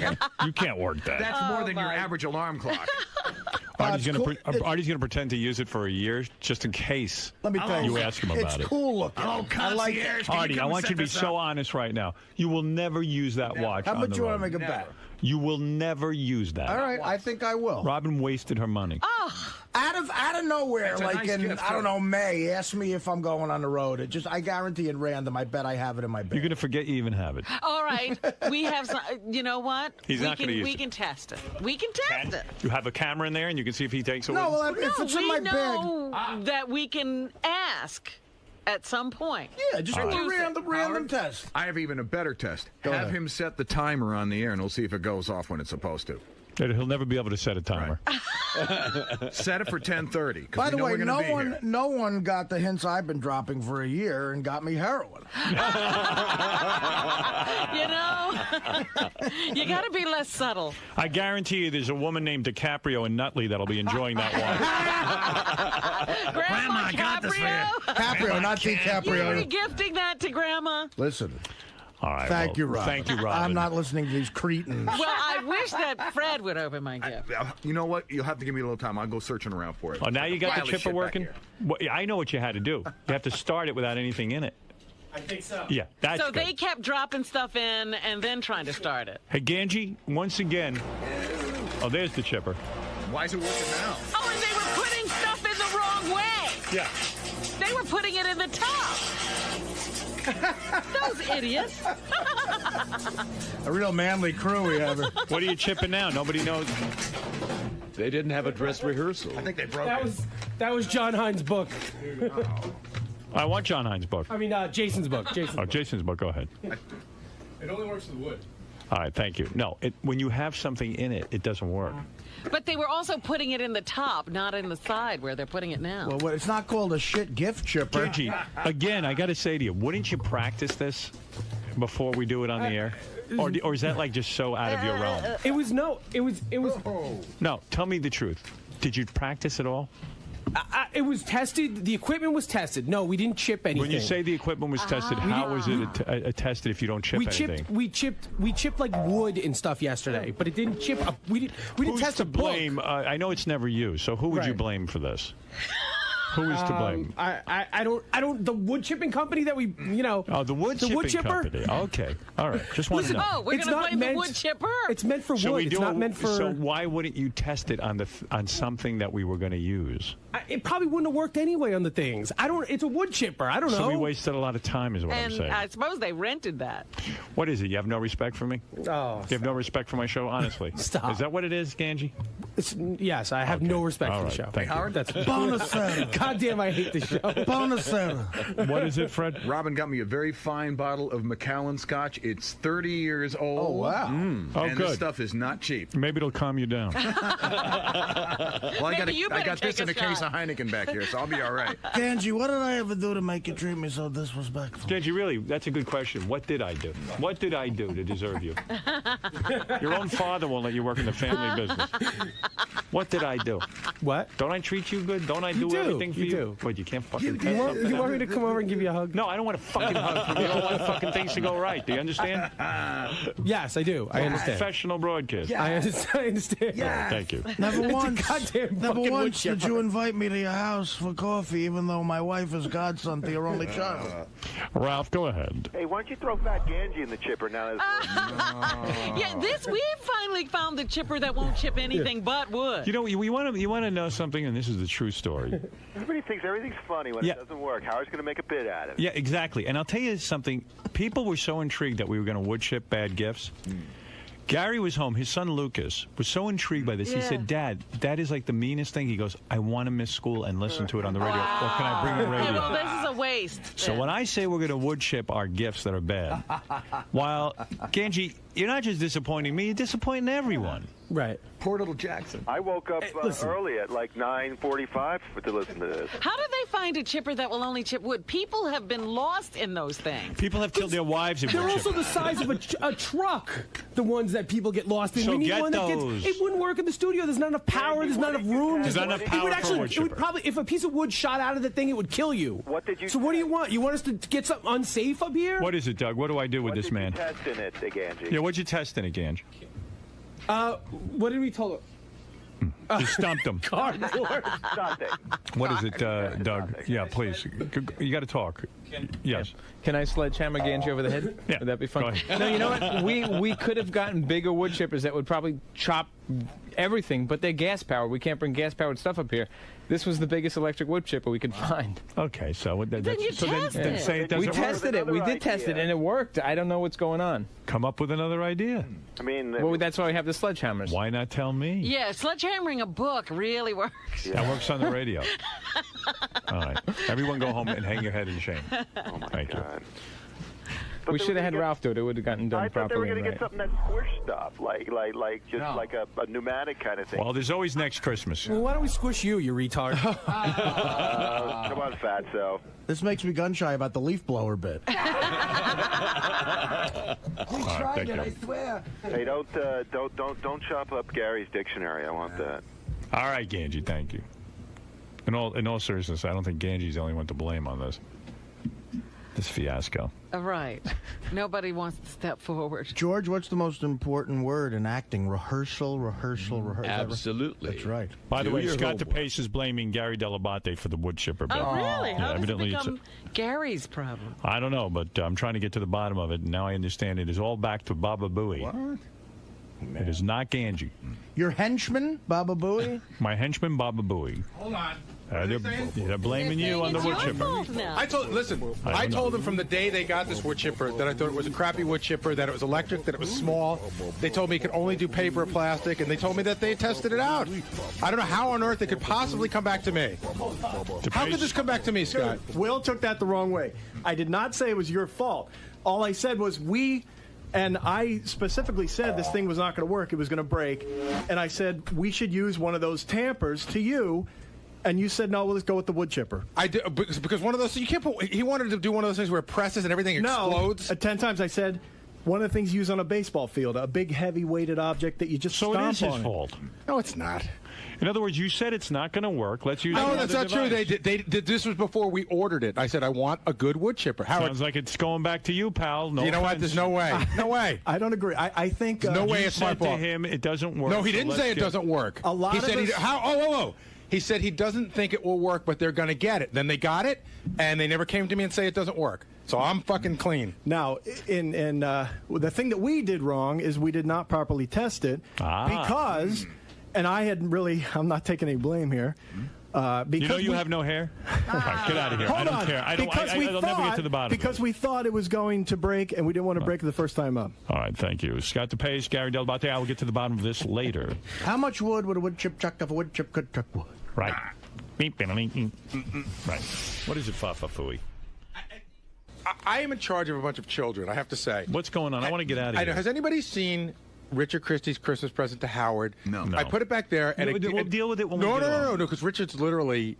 He's crying right now. What? Why? Because he wants you to see his gift on the air, and we can't find it. I can't do it now. I got to leave anyway. There's a gift over here. Maybe that's what is it? Like he has to come and look. I know. I told him to come and look at it, but no, not now. We'll get it later. But he makes me crazy. He's crying. Is he literally got tears? Bring him in here. In fact, they all said, "Don't go in. Don't go in." He doesn't want you to go in. I'm not crying. I think it's funny to go in. I told them not to go in. Let us hear him crying. If there's time, the only thing you can do is come look by me. I'll go look. I mean, what are you going to do? I don't know. What Are you crying, you asshole? No. When did you bring it in? I did. I told him too not to even come in. All right, can we do this later? Yeah, I said, hey. Thank you for the gift. I said I was a little bummed that we didn't get to do it on the air, but all right, you'll get it later. Gary, come on. They tell me a whole different story. All right, thank you. It's just like... It's enough already. What? Go look for it. I told you at the last break, go look for it. I didn't want any of this. Why? I told I told you, bro. Wasn't me. I said don't. It was you. Don't do you, Glenn, no. You came in and told Sal all that. No, Gary. I swear to God. Now why am I getting... I said don't go in. Don't. I'm blaming you for anything. I'm not blaming you. I'm bummed that it didn't happen. But did I tell you last break to go in and look for it? You totally crying. There was... You're totally crying. Since we had that conversation, there hasn't been a break. I swear to God, I don't know where it is. I feel like you guys are throwing it on me like I somehow lost your gift. No, but I'm bummed that it didn't. But I don't want you to get mad at me over it either. I don't want you to be mad at me. I feel like you guys are. I feel like you're mad at me that I'm somehow responsible, like I lost it. I'm not, but I was upset that you yelled on the air. What do you mean? You said, I said, go look for it. You're standing there like a fucking lump on a log. You're like, Gary, find it. I'm like, I don't know what. But I didn't know where you put it. I don't want to go. Richard, understand something. 40 people handed me gifts for Howard today. Do you think I remember what the bag? So you're saying I don't know where it is? I'm like, go look for it. Go look for it. I feel like it's not in my place to go searching around behind Howard. Saying, Gary, where is it? Gary, find it on the air. You know what I'm saying? Like you're on the air going, Gary, find it. Gary, where is it? I'm like, well, I apologize that I don't remember what it looked like, but you could walk around and go look for it. But you could have just asked me. Like you said it in a way where you were yelling at me. Richard, I just said go look for it. Of course I'm yelling at you because you're not doing anything. I'm holding a microphone with a fucking wood chipper and a million things, and you're going, where is it? Where is it? I thought maybe you had brought some other presents over by where you were. But it clearly wasn't there. That's why you knew it. So I said it's back there somewhere. Go look for it. I can't do everything, man. I can't be mother, father, and everything. It was my place to go But it was your place. But it was your place to tell me find it. Well, I thought maybe you would have thought, oh, okay, maybe I put it right here, and you would be able to know right where it was. I didn't know where it is. I just feel like I'm responsible for everybody around here and everybody's things. The thing is with Richard, sometimes he feels like you send him a mixed signal. Like he knew you had the gifts, you put him down, and he felt he would be disrupting what you're doing. I said go look for it, and he apparently didn't like my tone. So he didn't look for it. So on the air, time is essence. You know what I mean? If we're standing there, I'll go, okay, Richard, I'll go look for it. We're on the air. We're both equally a distance away from it. So I'm like, go look for it. But he got the impression like... What are you, his fucking mouthpiece? No, I feel... No, I've been talking to him all day. He's very upset. Richard, totally capable of talking. Now it's like 2-on-1. No, it's not. I'm not being that way. I'm saying sometimes he feels he gets a mixed signal. He felt like when What's the mixed signal? Richard, please go look for it. Where's it? It wasn't that tone. It wasn't that tone. Richard, go look for it. But it felt like you were angry at me. Right. For I don't care how it felt. Go fucking look for it. But with you throwing him off with that mean tone, just God, it's like having me in charge. My fucking 12-year-old doesn't give me this fucking much shit. I swear to God, it's like you guys are grown-ups. I'm sorry. This is his favorite holiday of the year, and he feels. Yeah, I can't today. You guys, I'm fucking stressed out by Martha. I'm stressed out by the whole fucking day, and I don't know how to deal with this. I feel bad for him because he was upset. Wait, I'm just telling you one thing. I didn't want any of this conversation to take place. I want you to know that. No, I know, but Richard, if you're over there looking at it this way, you're going to go in and talk about it because that's what we do on the show. I was talking to Sal, and they came in here. I know you weren't looking for this conversation, but I'm saying, if we see drama going on over there, if you can walk by here and you see drama going on in my office, you've walked in before and said, "Oh, Gary's getting yelled at by Tim," or whatever. You know, that's just the show. Thanks for the Munsters movie. What the fuck was that? I don't know. Anyway, I'm just telling you, he felt bad because he felt. Accidents happen. Let's be grown-ups about it. I mean, you really are close to tears, which is bizarre. Well, I just wanted to be a part of that bit. I wanted you to be a part of that bit. Nobody didn't want you to be a part of that bit. Something happened. I don't know what it is. And I'm not blaming it. I'm just bummed. I just was telling. I don't know why we're still talking about it. I just I was just telling Sal. I got you. And then it turned into this whole thing. I know, but that's the nature of the show. I know, but don't be mad at me because he didn't want to. He didn't want to. I told you to go look at the floor when we were there, and you probably could have walked back and go, "Oh, that's my bag," and then this bits, and then all the way you told him, Gary. You might as well. Shut up and get out of my office. I'm done. I'm done. I'm really done. I'm done. I'm done. I'm fucking done. I'm done. All right. Damn it. You know what? I'm sick of listening to you. I've just turned off the fucking ears for 2. This guy, Mark Salem, I don't know if you saw him on 60 Minutes. This guy, he's a mentalist, which means he doesn't claim to be... He was on 60 Minutes? Yeah, the guy is nothing short of phenomenal. For example, Mike Wallace is sitting there with him. He says, pull a dollar bill out of your wallet. And they blindfold this guy, Mark Salem, and he can tell him the serial numbers. Get out. Like, you could rip an article out of a newspaper, and he'll tell you what article it is. Like, let him in here. He will blow. Can he tell us Artie's dad's word? That's why he's coming in. He says, and for his last feat, he will tell you Artie's father's word. What do you mean his last feat? He's got about 5 things he could do for us. Oh, you mean today? Today. He's not ending his career. No. If he could do this, let me tell you something. This guy, he says he can say Artie's father's word. All right, get in here. I saw this guy on 60 Minutes. He is so fucking mind-blowing. You will never be able to figure out what he's doing. I mean, listen. I'm sure he's a magician of some sort. No, that's what he said. He says I'm not blowing my mind up. He says I'm not psychic. I'm not claiming that. He says you'll never figure out how I do what I do. A lot of the stuff is he does kind of read people. Yeah. And he's been able to do that since he's 5, and it is nothing short of phenomenal. Okay, you saw it on 60 Minutes. 60 and Minutes. Were I was blown impressed. out. And then he contacted How did I us. miss him? And he contacted us. I'll give you a piece. I have it. Then he contacted us and said, "Look, how about I come in? I'll tell you Artie's father's word." All right. Well, I just met with him for like 5 minutes. Oh, did you? Go ahead. Yeah, and he said I require to talk to you for 5 minutes. So it was just me and him in one of the green rooms. He didn't ask you the word. Yeah, well, that's what I look, thought. I'm desperate. Yeah, go ahead. Look, dude, I'll split the money with you. He asked me to write the word down on a Right. piece of paper, then seal it in a small envelope and then a bigger envelope after folding it up. And who has the envelope? I have it. And while I wrote it down, you know, his face was in the corner, not even looking at me, and there's no way he could have seen me write it. And I never gave the envelope back to him. I always had it after it was sealed a couple He's times. never touched the envelope. We yet? had a very, I was trying to think of every little thing he was asking me. We had a very small talk conversation. He goes, I'm a real big fan. As a matter of fact, he gave me a DVD of The Kids Are All Right by The Who, the documentary. I said, oh, thank you. That means you are a big fan. It was small talk like that. It was all bullshit. But was he close enough to pick your pocket? No. No. So, and then after 5 minutes of literally just making small talk, he said, okay, I think I've talked to you enough, and that was it. He got it somehow. Yeah. I know for a fact I never said the word. But he got it off you. He got that envelope off you. No, the fact that he wrote it down. I was holding it, and there's no way. Wait, it's not here. What? I have the envelope right here. And in here is a smaller envelope, and in that smaller envelope is a folded up paper with the word. That was where he made the switch. He wants to make sure he didn't touch the envelope, didn't touch the paper. No. He wants to make sure, too, that you don't fuck him over. Exactly. Yeah, I get that. So I have it right here. All right. You want to hold it? Is he Howard? going to come in and ask you more questions? Did he tell you how this was going to go at all? Actually, I'll do exactly what he said to do. He said, fold it once and put it in your pocket. That's what I'll do. All right. All right. And that's it. Okay. Okay. All right. Let's he see. did actually. Okay, now here's one thing. What? Go ahead. All right. He said, when thinking about your father and getting him in my head, I know the group The Doors comes to mind. Now, my father was just before that Woodstock shit, but from working all day, he would listen to the radio. That's how he got to know Howard and everything.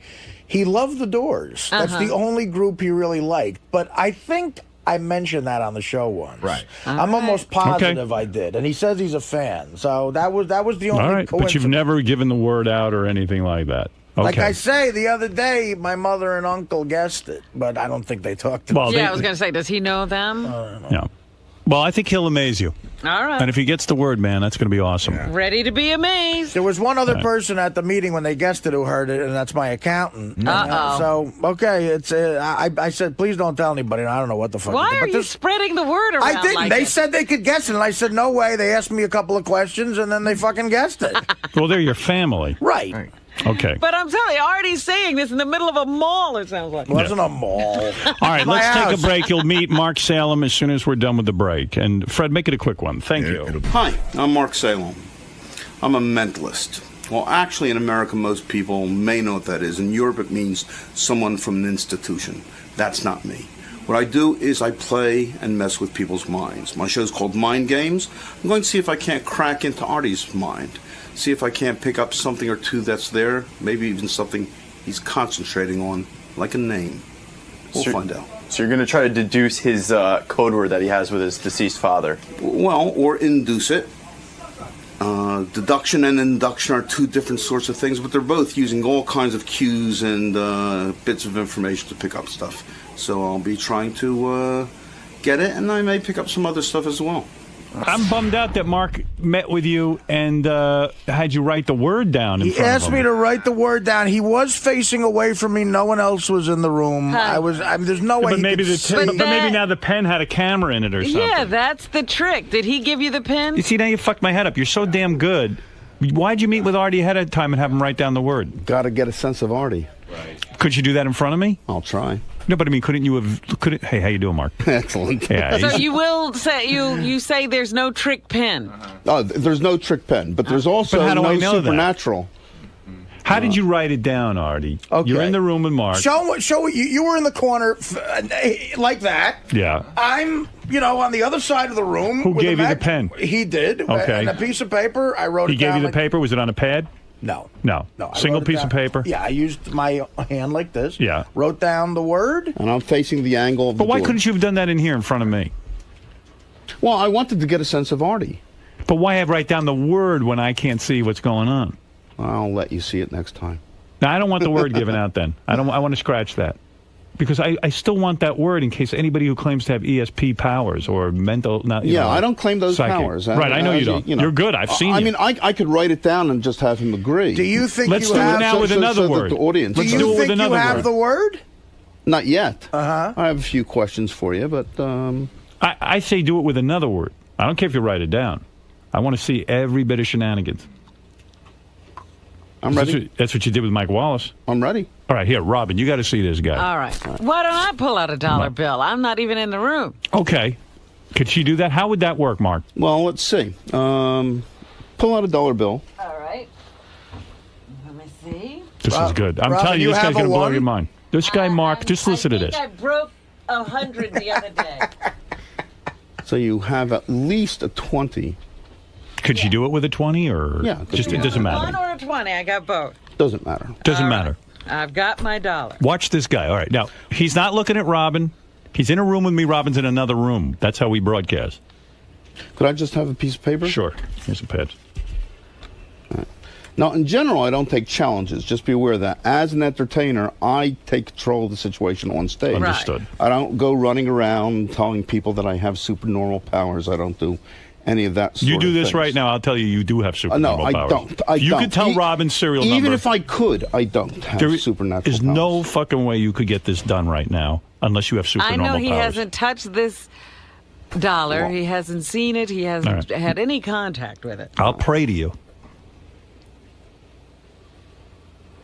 All right, Mark is standing in a corner. Yeah, I'm just going with some random sorts of things. I'm not even asking you any questions. No, you're which again, not. usually I do because I work with truth, falseness, picking up nonverbal cues. Yeah, what you're asking him to do now is unbelievable. If you do this, I'm telling you, you're a god. Yeah, well, I'm not a god. You might be. I don't even know him. We've corresponded. If you knew God, you could ask him for a lot of cool things. Yeah, it certainly wouldn't be her serial number. Take my word for it. All right, so Robin's sitting over there with the 20. There's no way, I can see, there's no way you could see it. She randomly pulls it out of her purse. I'm just going to go with 1, 2, 3, 4, 5 digits that I've gotten. And I'll read them off, and you just tell me if there's anything here that's any kind of correspondence. I got a 5, 8, 0, 2, and a 3. Well, there is a 5, a 3, and a 0. Yeah, well, that's pretty good. I wouldn't be happy with it. You're not happy? You want to do more? What do you want to do? What do you want to do? Let me try to get at least one more. Okay. You see, I think there's a double number in there. That's where I'm really... Well, there are 2 zeros. Oh, that's where the double number is. Okay, there was a double number. Okay. All right, so that's really counts as 2. That's pretty good. All right. All right, so that's not bad. And was the other one a 1? Actually, there are 2 5s. Did you tell him that? Well, he didn't tell me how many there are. Fine. So, all right. So if there's 2 5s, and I got those, and I got 2 zeros, and I've got the 2. So we're 1, 2, 3, and they're 2 4, zeros. 5. Yeah, so I've already got 5 of the digits. Yes. Yes. Pretty good. And then what was the last one you said? I said a 1. You're right. Okay. And there are 2 of those. Wow. No, that's impressive. All right, so let me ask you this. Jesus. What's the thing you do where Robin can rip out a newspaper article and you'll tell her what article she rips out? Well, again, how does that work? It's a matter of having them choose the pieces I want and saying left, right, and controlling their choices. Let me just give you a context for everything, Okay, as opposed to go ahead. coming in and saying, "Oh, here's super guy or super non-guy." You're telling me that wasn't a lucky guess on any level, what happened just now? Well, what do you think the odds are? That was pretty good. Yeah, I mean, I'll tell you. Just that is like just last week, I went to MIT. Go ahead. And they were having a party, and they came, and they had a code from the National Science Foundation, and they wanted to know if I could break this code from their cryptology lab, okay, which was a national government sort of thing, if I could break the code. Now, again, I broke the code. Right. Now, national security is not in any danger. And again, I worked off of them. I didn't solve an algorithm that, you know... Right, you watch people and you can read them. I watch people, I pick up But you things. did nothing with How influence did you things. pick up 1s and 3s and 5s? Well, I wish I Robin- would have had... I know, I did pick up some eyebrow stuff. I only wish that I had asked questions, because I would have gotten much better. Eyebrow stuff. He says She they're has tells, eyebrows. like you know how gamblers can do tells. Well, Is it a much of person- my work. Are you a good involves poker tells. player? I've never learned poker, and there's a reason learn. for that. My son says I should learn. He said I'd be great at it. I think that I have the personality that if I learned, I'd never stop playing. I'd be totally addicted to it. So rather than learn how to play poker, I'm just staying away from that sort of thing. Alright. But there are interviews with me on. Didn't you poker work on the television. OJ trial? Yeah. And then you picked out the jurors? Well, you did a good job. Thank you very much. OJ walked. Damn. I also picked jury for the tobacco industry, state of Florida. What I do is I don't pick juries. What I do is I pick jurors Right. who are unbiased. So you were working for OJ? No. Who were you working for? The other side. For You're the kidding. State. For the state. Well, how they come we should didn't- fire I you. pick- They should get rid of you. No. All they want is somebody unbiased to be chosen. Right. I'm chosen by one of the 3 largest landowners here in New York. Okay. He wants me to help choose his juries when he's being sued by people. Not because he wants someone on his side. He wants to make sure a juror isn't chosen who Who's hates him prejudiced. only because he's Right, rich. right. And these are the things. So much of what I do, I don't do any guilt and innocence. Right. I don't deal with guilt and innocence at all. What I deal with is unbiased, whether or not they're biased or not, and then some kind of group dynamic. Will this person suddenly begin to influence that person on a jury? Particularly if they're a jury that's going to be sitting together for 3, 4, 5. Tobacco industry 6-month jury, just for 6 jurors. We went over 1,000 people to choose that jury. Do the thing with the newspaper. Do something. Let me see here. Wait. Here's the things that I know you can do. Tell me if I'm right. Robin could tear an article, or I could tear an article out of the newspaper. You could tell me what article I tear out. Or I could take a word randomly out of a book, and then you can guess what word it is? Under the right circumstances. Remember, I'm not supernatural guy. Okay. I will You gotta set it up up. conditions, and I will attempt these sorts of things. I mean, All right. that's kind of what I do. Set up the conditions. Set me up. Come on. All right. Let's do something mind-blowing. Oops. Be careful. Let us. You have the paper over I got there. the paper over here. All right. I got the Post and the Daily News. Which one would you like to use? Let's use the Daily News. Or let's use Can the I Post. have it for a moment? Want the Post? Here's the Post. Here. Because I've got to decide what word I want you to put. Okay. You're going to put the You're thought gonna in my pick head. a word. Yeah. Okay, go on. Yeah, I'm leave 'em just alone. keeping track of what's going on. This is pretty good. Now he's leafing through the entire paper. Could I get rid of these stick-em notes? Sure. Yeah. That's my notes for the show, but Oh, that's okay. So we'll just use this section. if Use you this don't section mind. that doesn't have any notes. No. Those are stories I'm going to hit later on in my searing commentary. So you're looking through the newspaper, and you're going to put the word in my head, so to speak. No, I'm going to have you choose a word. First, choose any double page. Any double page? In other words, they come as double pages. All right, hold on. I don't want to. You know what I mean? Yeah, I know what you mean. And- Like they're attached. Yeah, take out any double page. Hold on. I'm going to choose one. I'm going to make it difficult. See, because everyone would go right to the middle. Okay. And hold on to those double pages. Throw the rest away. Okay. Okay. Throw that in half. Cut it down the middle. Well done. Anytime today. All right, I Howard. flunked kindergarten. All right, go ahead. All right. Drop either piece on the floor. Go ahead. All right. Tear that piece in half. Okay. Tear that piece horizontally. All right. Now, this point, there's just one word that's large on the page. Okay. Put your finger right there. What is it? You want me to tell you the word? Well, I've already written something here. Should I tell you the word? All right, Artie, is there a word written down there? Yes. Here's the word I wrote down. I picked. Chill. What's on the other side of the sheet? Right here, you mean? Yeah. The words? The largest. Well, it got cut off the largest, but there's words like Orlando Special. Yeah, what I had was C-O-M. Oh, my God, you got it. C-O-M-I. That's very good. That's the largest word on the paper, too. That's it. Very good. Not in the whole newspaper, obviously. Got it. Yeah. Now, all that is a matter of controlling which left, right. For example, if I were to say tear that, let me just see that for a second. Yeah. I'll give this one more try. All right. What do you want me to do? Okay. You see a word, Robin? Okay. Tear it in half. White. Which one do you want to drop? The right one or the left one? I dropped the left one. Your left or my left? My left. Good question. Drop it. Drop this piece of paper that I'm holding? You didn't tear it in half? I did. I dropped the left-hand side. Oh, you did it already? Yeah, okay, I did it. Tear that one in half. Okay, which one do you want to drop? The left or the right? That one. You're dropping before I ask you. All right, I dropped the right. Stop rushing ahead. I dropped the right. One thing, when I do the stage show mind games, obviously I have a bit more control. And, Yes. I dropped the right. All right, take your finger, point it up in the air. Not that finger. Just kidding. Okay, make a circle. Point it at the paper.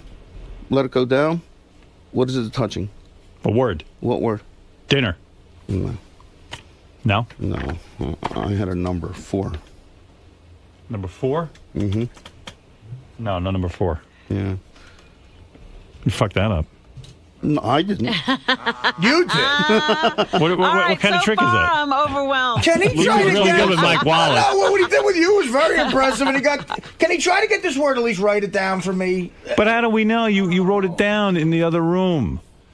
Yeah, but I know what happened in there, and it would be impressive if he could in any way could. You don't have to announce it publicly. No? I'm I don't curious. care. I mean, because, again, what I did was have him write it down. I had no electronics. Well, you signed a confidentiality This guy said, agreement. you used a special pen. Ron, what do you know about this? Oh, hey, so Logitech makes a pin. If you use a special kind of paper that they make, whatever you write down gets recorded in the pin. If he's got a Palm Pilot or something there, he can see exactly what Artie wrote if he's using that pen. See? You could go through my bags. Yeah. I don't. Why do it that way if there's easier ways? That's the point. Ask this person, how much does this item cost? I don't know how much it costs, but I imagine it probably doesn't cost much more than a couple tickets to your shows. Tyler, go ahead. What's the deal here, Memphis? Yeah, the thing about the pin there is true. I mean, seriously, the whole bit with Artie and that word is blown because even if you don't announce it on the radio, this guy knows what it is to tell anybody out there. I mean, the whole thing is blown because if he was up and up, he would have had Artie write the word in front of you guys, and where you guys would have been more in control of the situation. Yeah, we're nervous about this now. So let me see him get it then. He can write it down. Con man. Why are you so Because anxious? I'm the only one who was in there and saw everything But that was Artie, going on. don't you believe the pen, that the pen could be the trick pen. transmitter? I guess. It's not a trick pen? I don't think it is. I mean, it was a very you average guys could be as cynical pen. as you wish. I'm cynical. I'm not a believer. This guy says con man. I am a con man. What do you need to It's the do? wrong con. What do you need to That's do? all I'm saying. What do you need to do to get this word now? The point is, it's the wrong con. I could I spend say he already thousands knows of the dollars. word. Because you wrote the word down in the room. Something must have gone down. Do you know the word already? Not fully.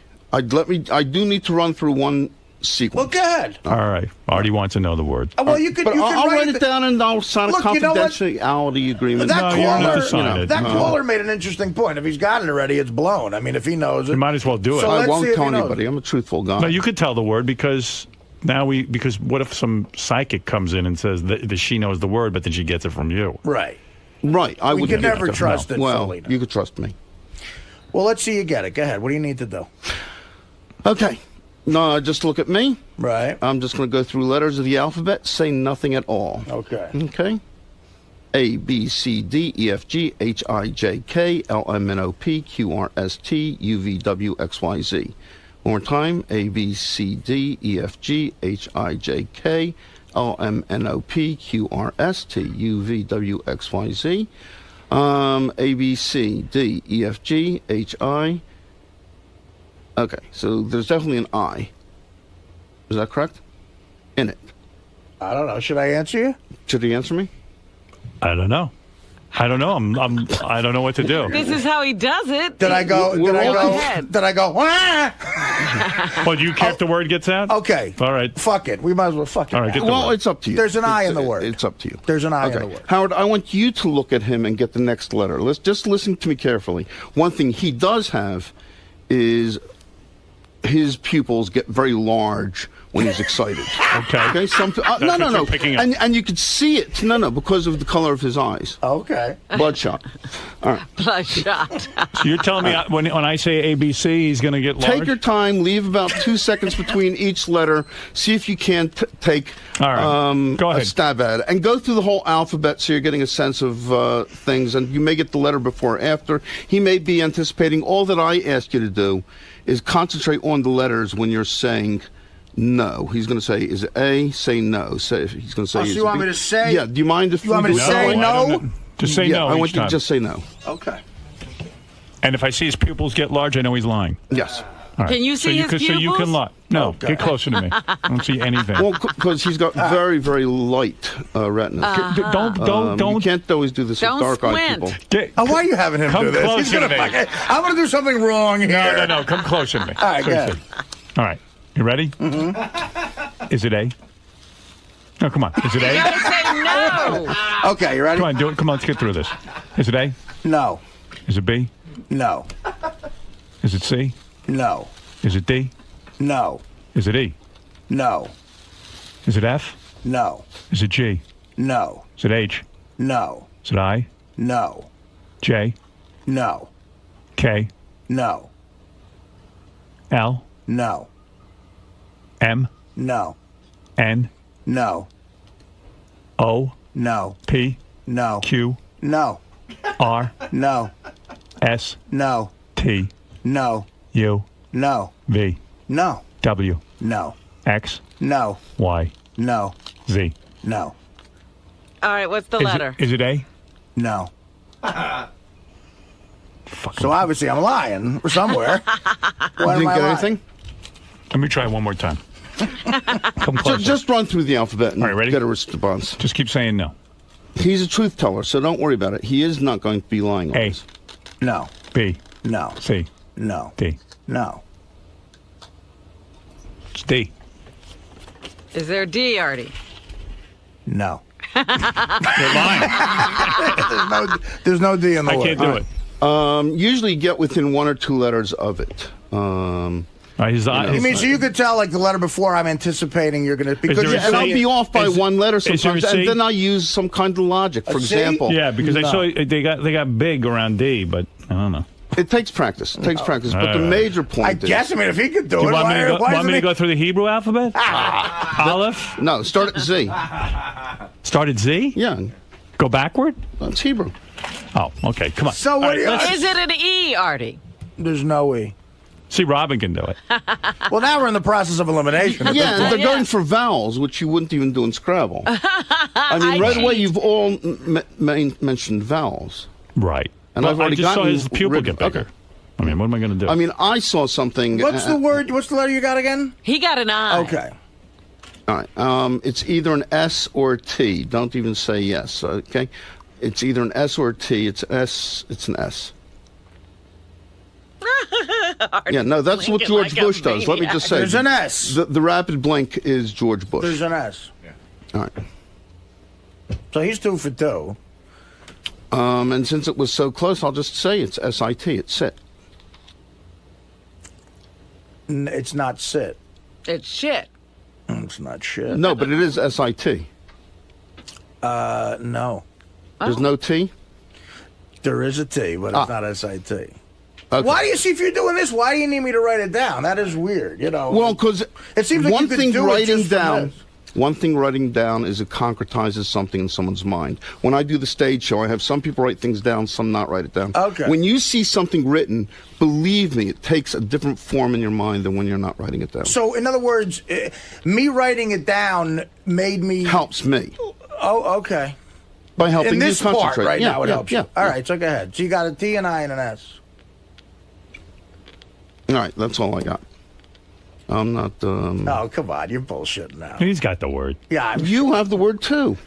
Why don't I write down a word and then you tell me what the word is? Well, what is it, first of Here, all? I'm going to write This is... Do I look like a man who works out? Write down what No. you think is the word. Write down what you think is What do my you word. think is Artie's T, word? an I, and an S. What is the word? You know what it is. I think there's one vowel that people didn't mention. All right, so what's the word? Am I right? Yes. All right, so... All right, so what's the word? I'm down to the second envelope. It's Otis. Otis. Yes, it is. Wow. It's Otis. Why would you pick that word with your dad? My father's father was a factory worker, and for a brief period of time, he worked in a factory owned by Otis Elevator. And that's the word. That's the word. Now, if I write down a word on a pad, could you do that with me? We could certainly try. Okay. I still don't know why he needed me. I don't know. See, I believe this. If I To write make down... it so you had a visual of it in your head, and then you'd be responding to it when you said all of those letters. Yeah. I don't think it is the pen, but just to avoid it, why not use your own pen? Can I use a different pen? Please. Okay. Use different paper. Yeah, why are you taking his pen all of a sudden? Because it's just a pen. And his paper. All right, this is my paper. Okay. But it was my newspaper. And it was my 20. All right, here. I wrote down a word. You're going to really try this? I'm really going to try it. Now, did you write down at least something more remarkable than Otis? I wrote down a word. I'm not going to say anything about the word. I'm just going to sit here. And, Mark, if you tell me this word, I will say you are the greatest mentalist that ever lived. I am, but you don't have to say it. Thank All you. right, go ahead. It's in my hand right now. Okay. All right. Yeah, I'm going to take the pad away, too. I'm going to rip out the pages. I'm not going near it. Don't go near the pad. Okay. Go ahead. Once again, skepticism doesn't bother me because I'm an entertainer. Much better. See, you got my thought. Go ahead. So you pick up you the needed to see my eyes. Go ahead. Okay. A, B, C, D, E, F, G, H, I, J, K, L, M, N, O, P, Q, R. Okay. Okay, there seemed to have been an extension at O, P, or Q in one of those three. I'll take a stab at O. No. No O. No O. A, E, I, O, U. A, E, I, O, U. A, E, I, O, U. A. You've lied before. What do you mean? It's a joke. I'm not lying. I'm. No, I'm just saying. Yeah. A, B, C, D, E, F, G, H, I, J, K, L, M, N, O, P, Q, R, S, T. I keep getting that O, and I have no idea why. See, there's no O. I'm getting an F. I'm getting an O. No. Means then no I'm on not both getting it. counts? There's no on both. Wow. Then I'm not even going to try anymore. Is this the I'm not guy from getting it. 60 Minutes? This is a different guy. You didn't get, because you didn't use the secret pen with this one. Here's the word. You want another word? Yeah. This. T-H-I-S. See, I was thinking Another T-I-S. Trying to help you. Am I unreadable? Is that it? Probably not. Inscrutable you are. T-H-I-S. But I was getting...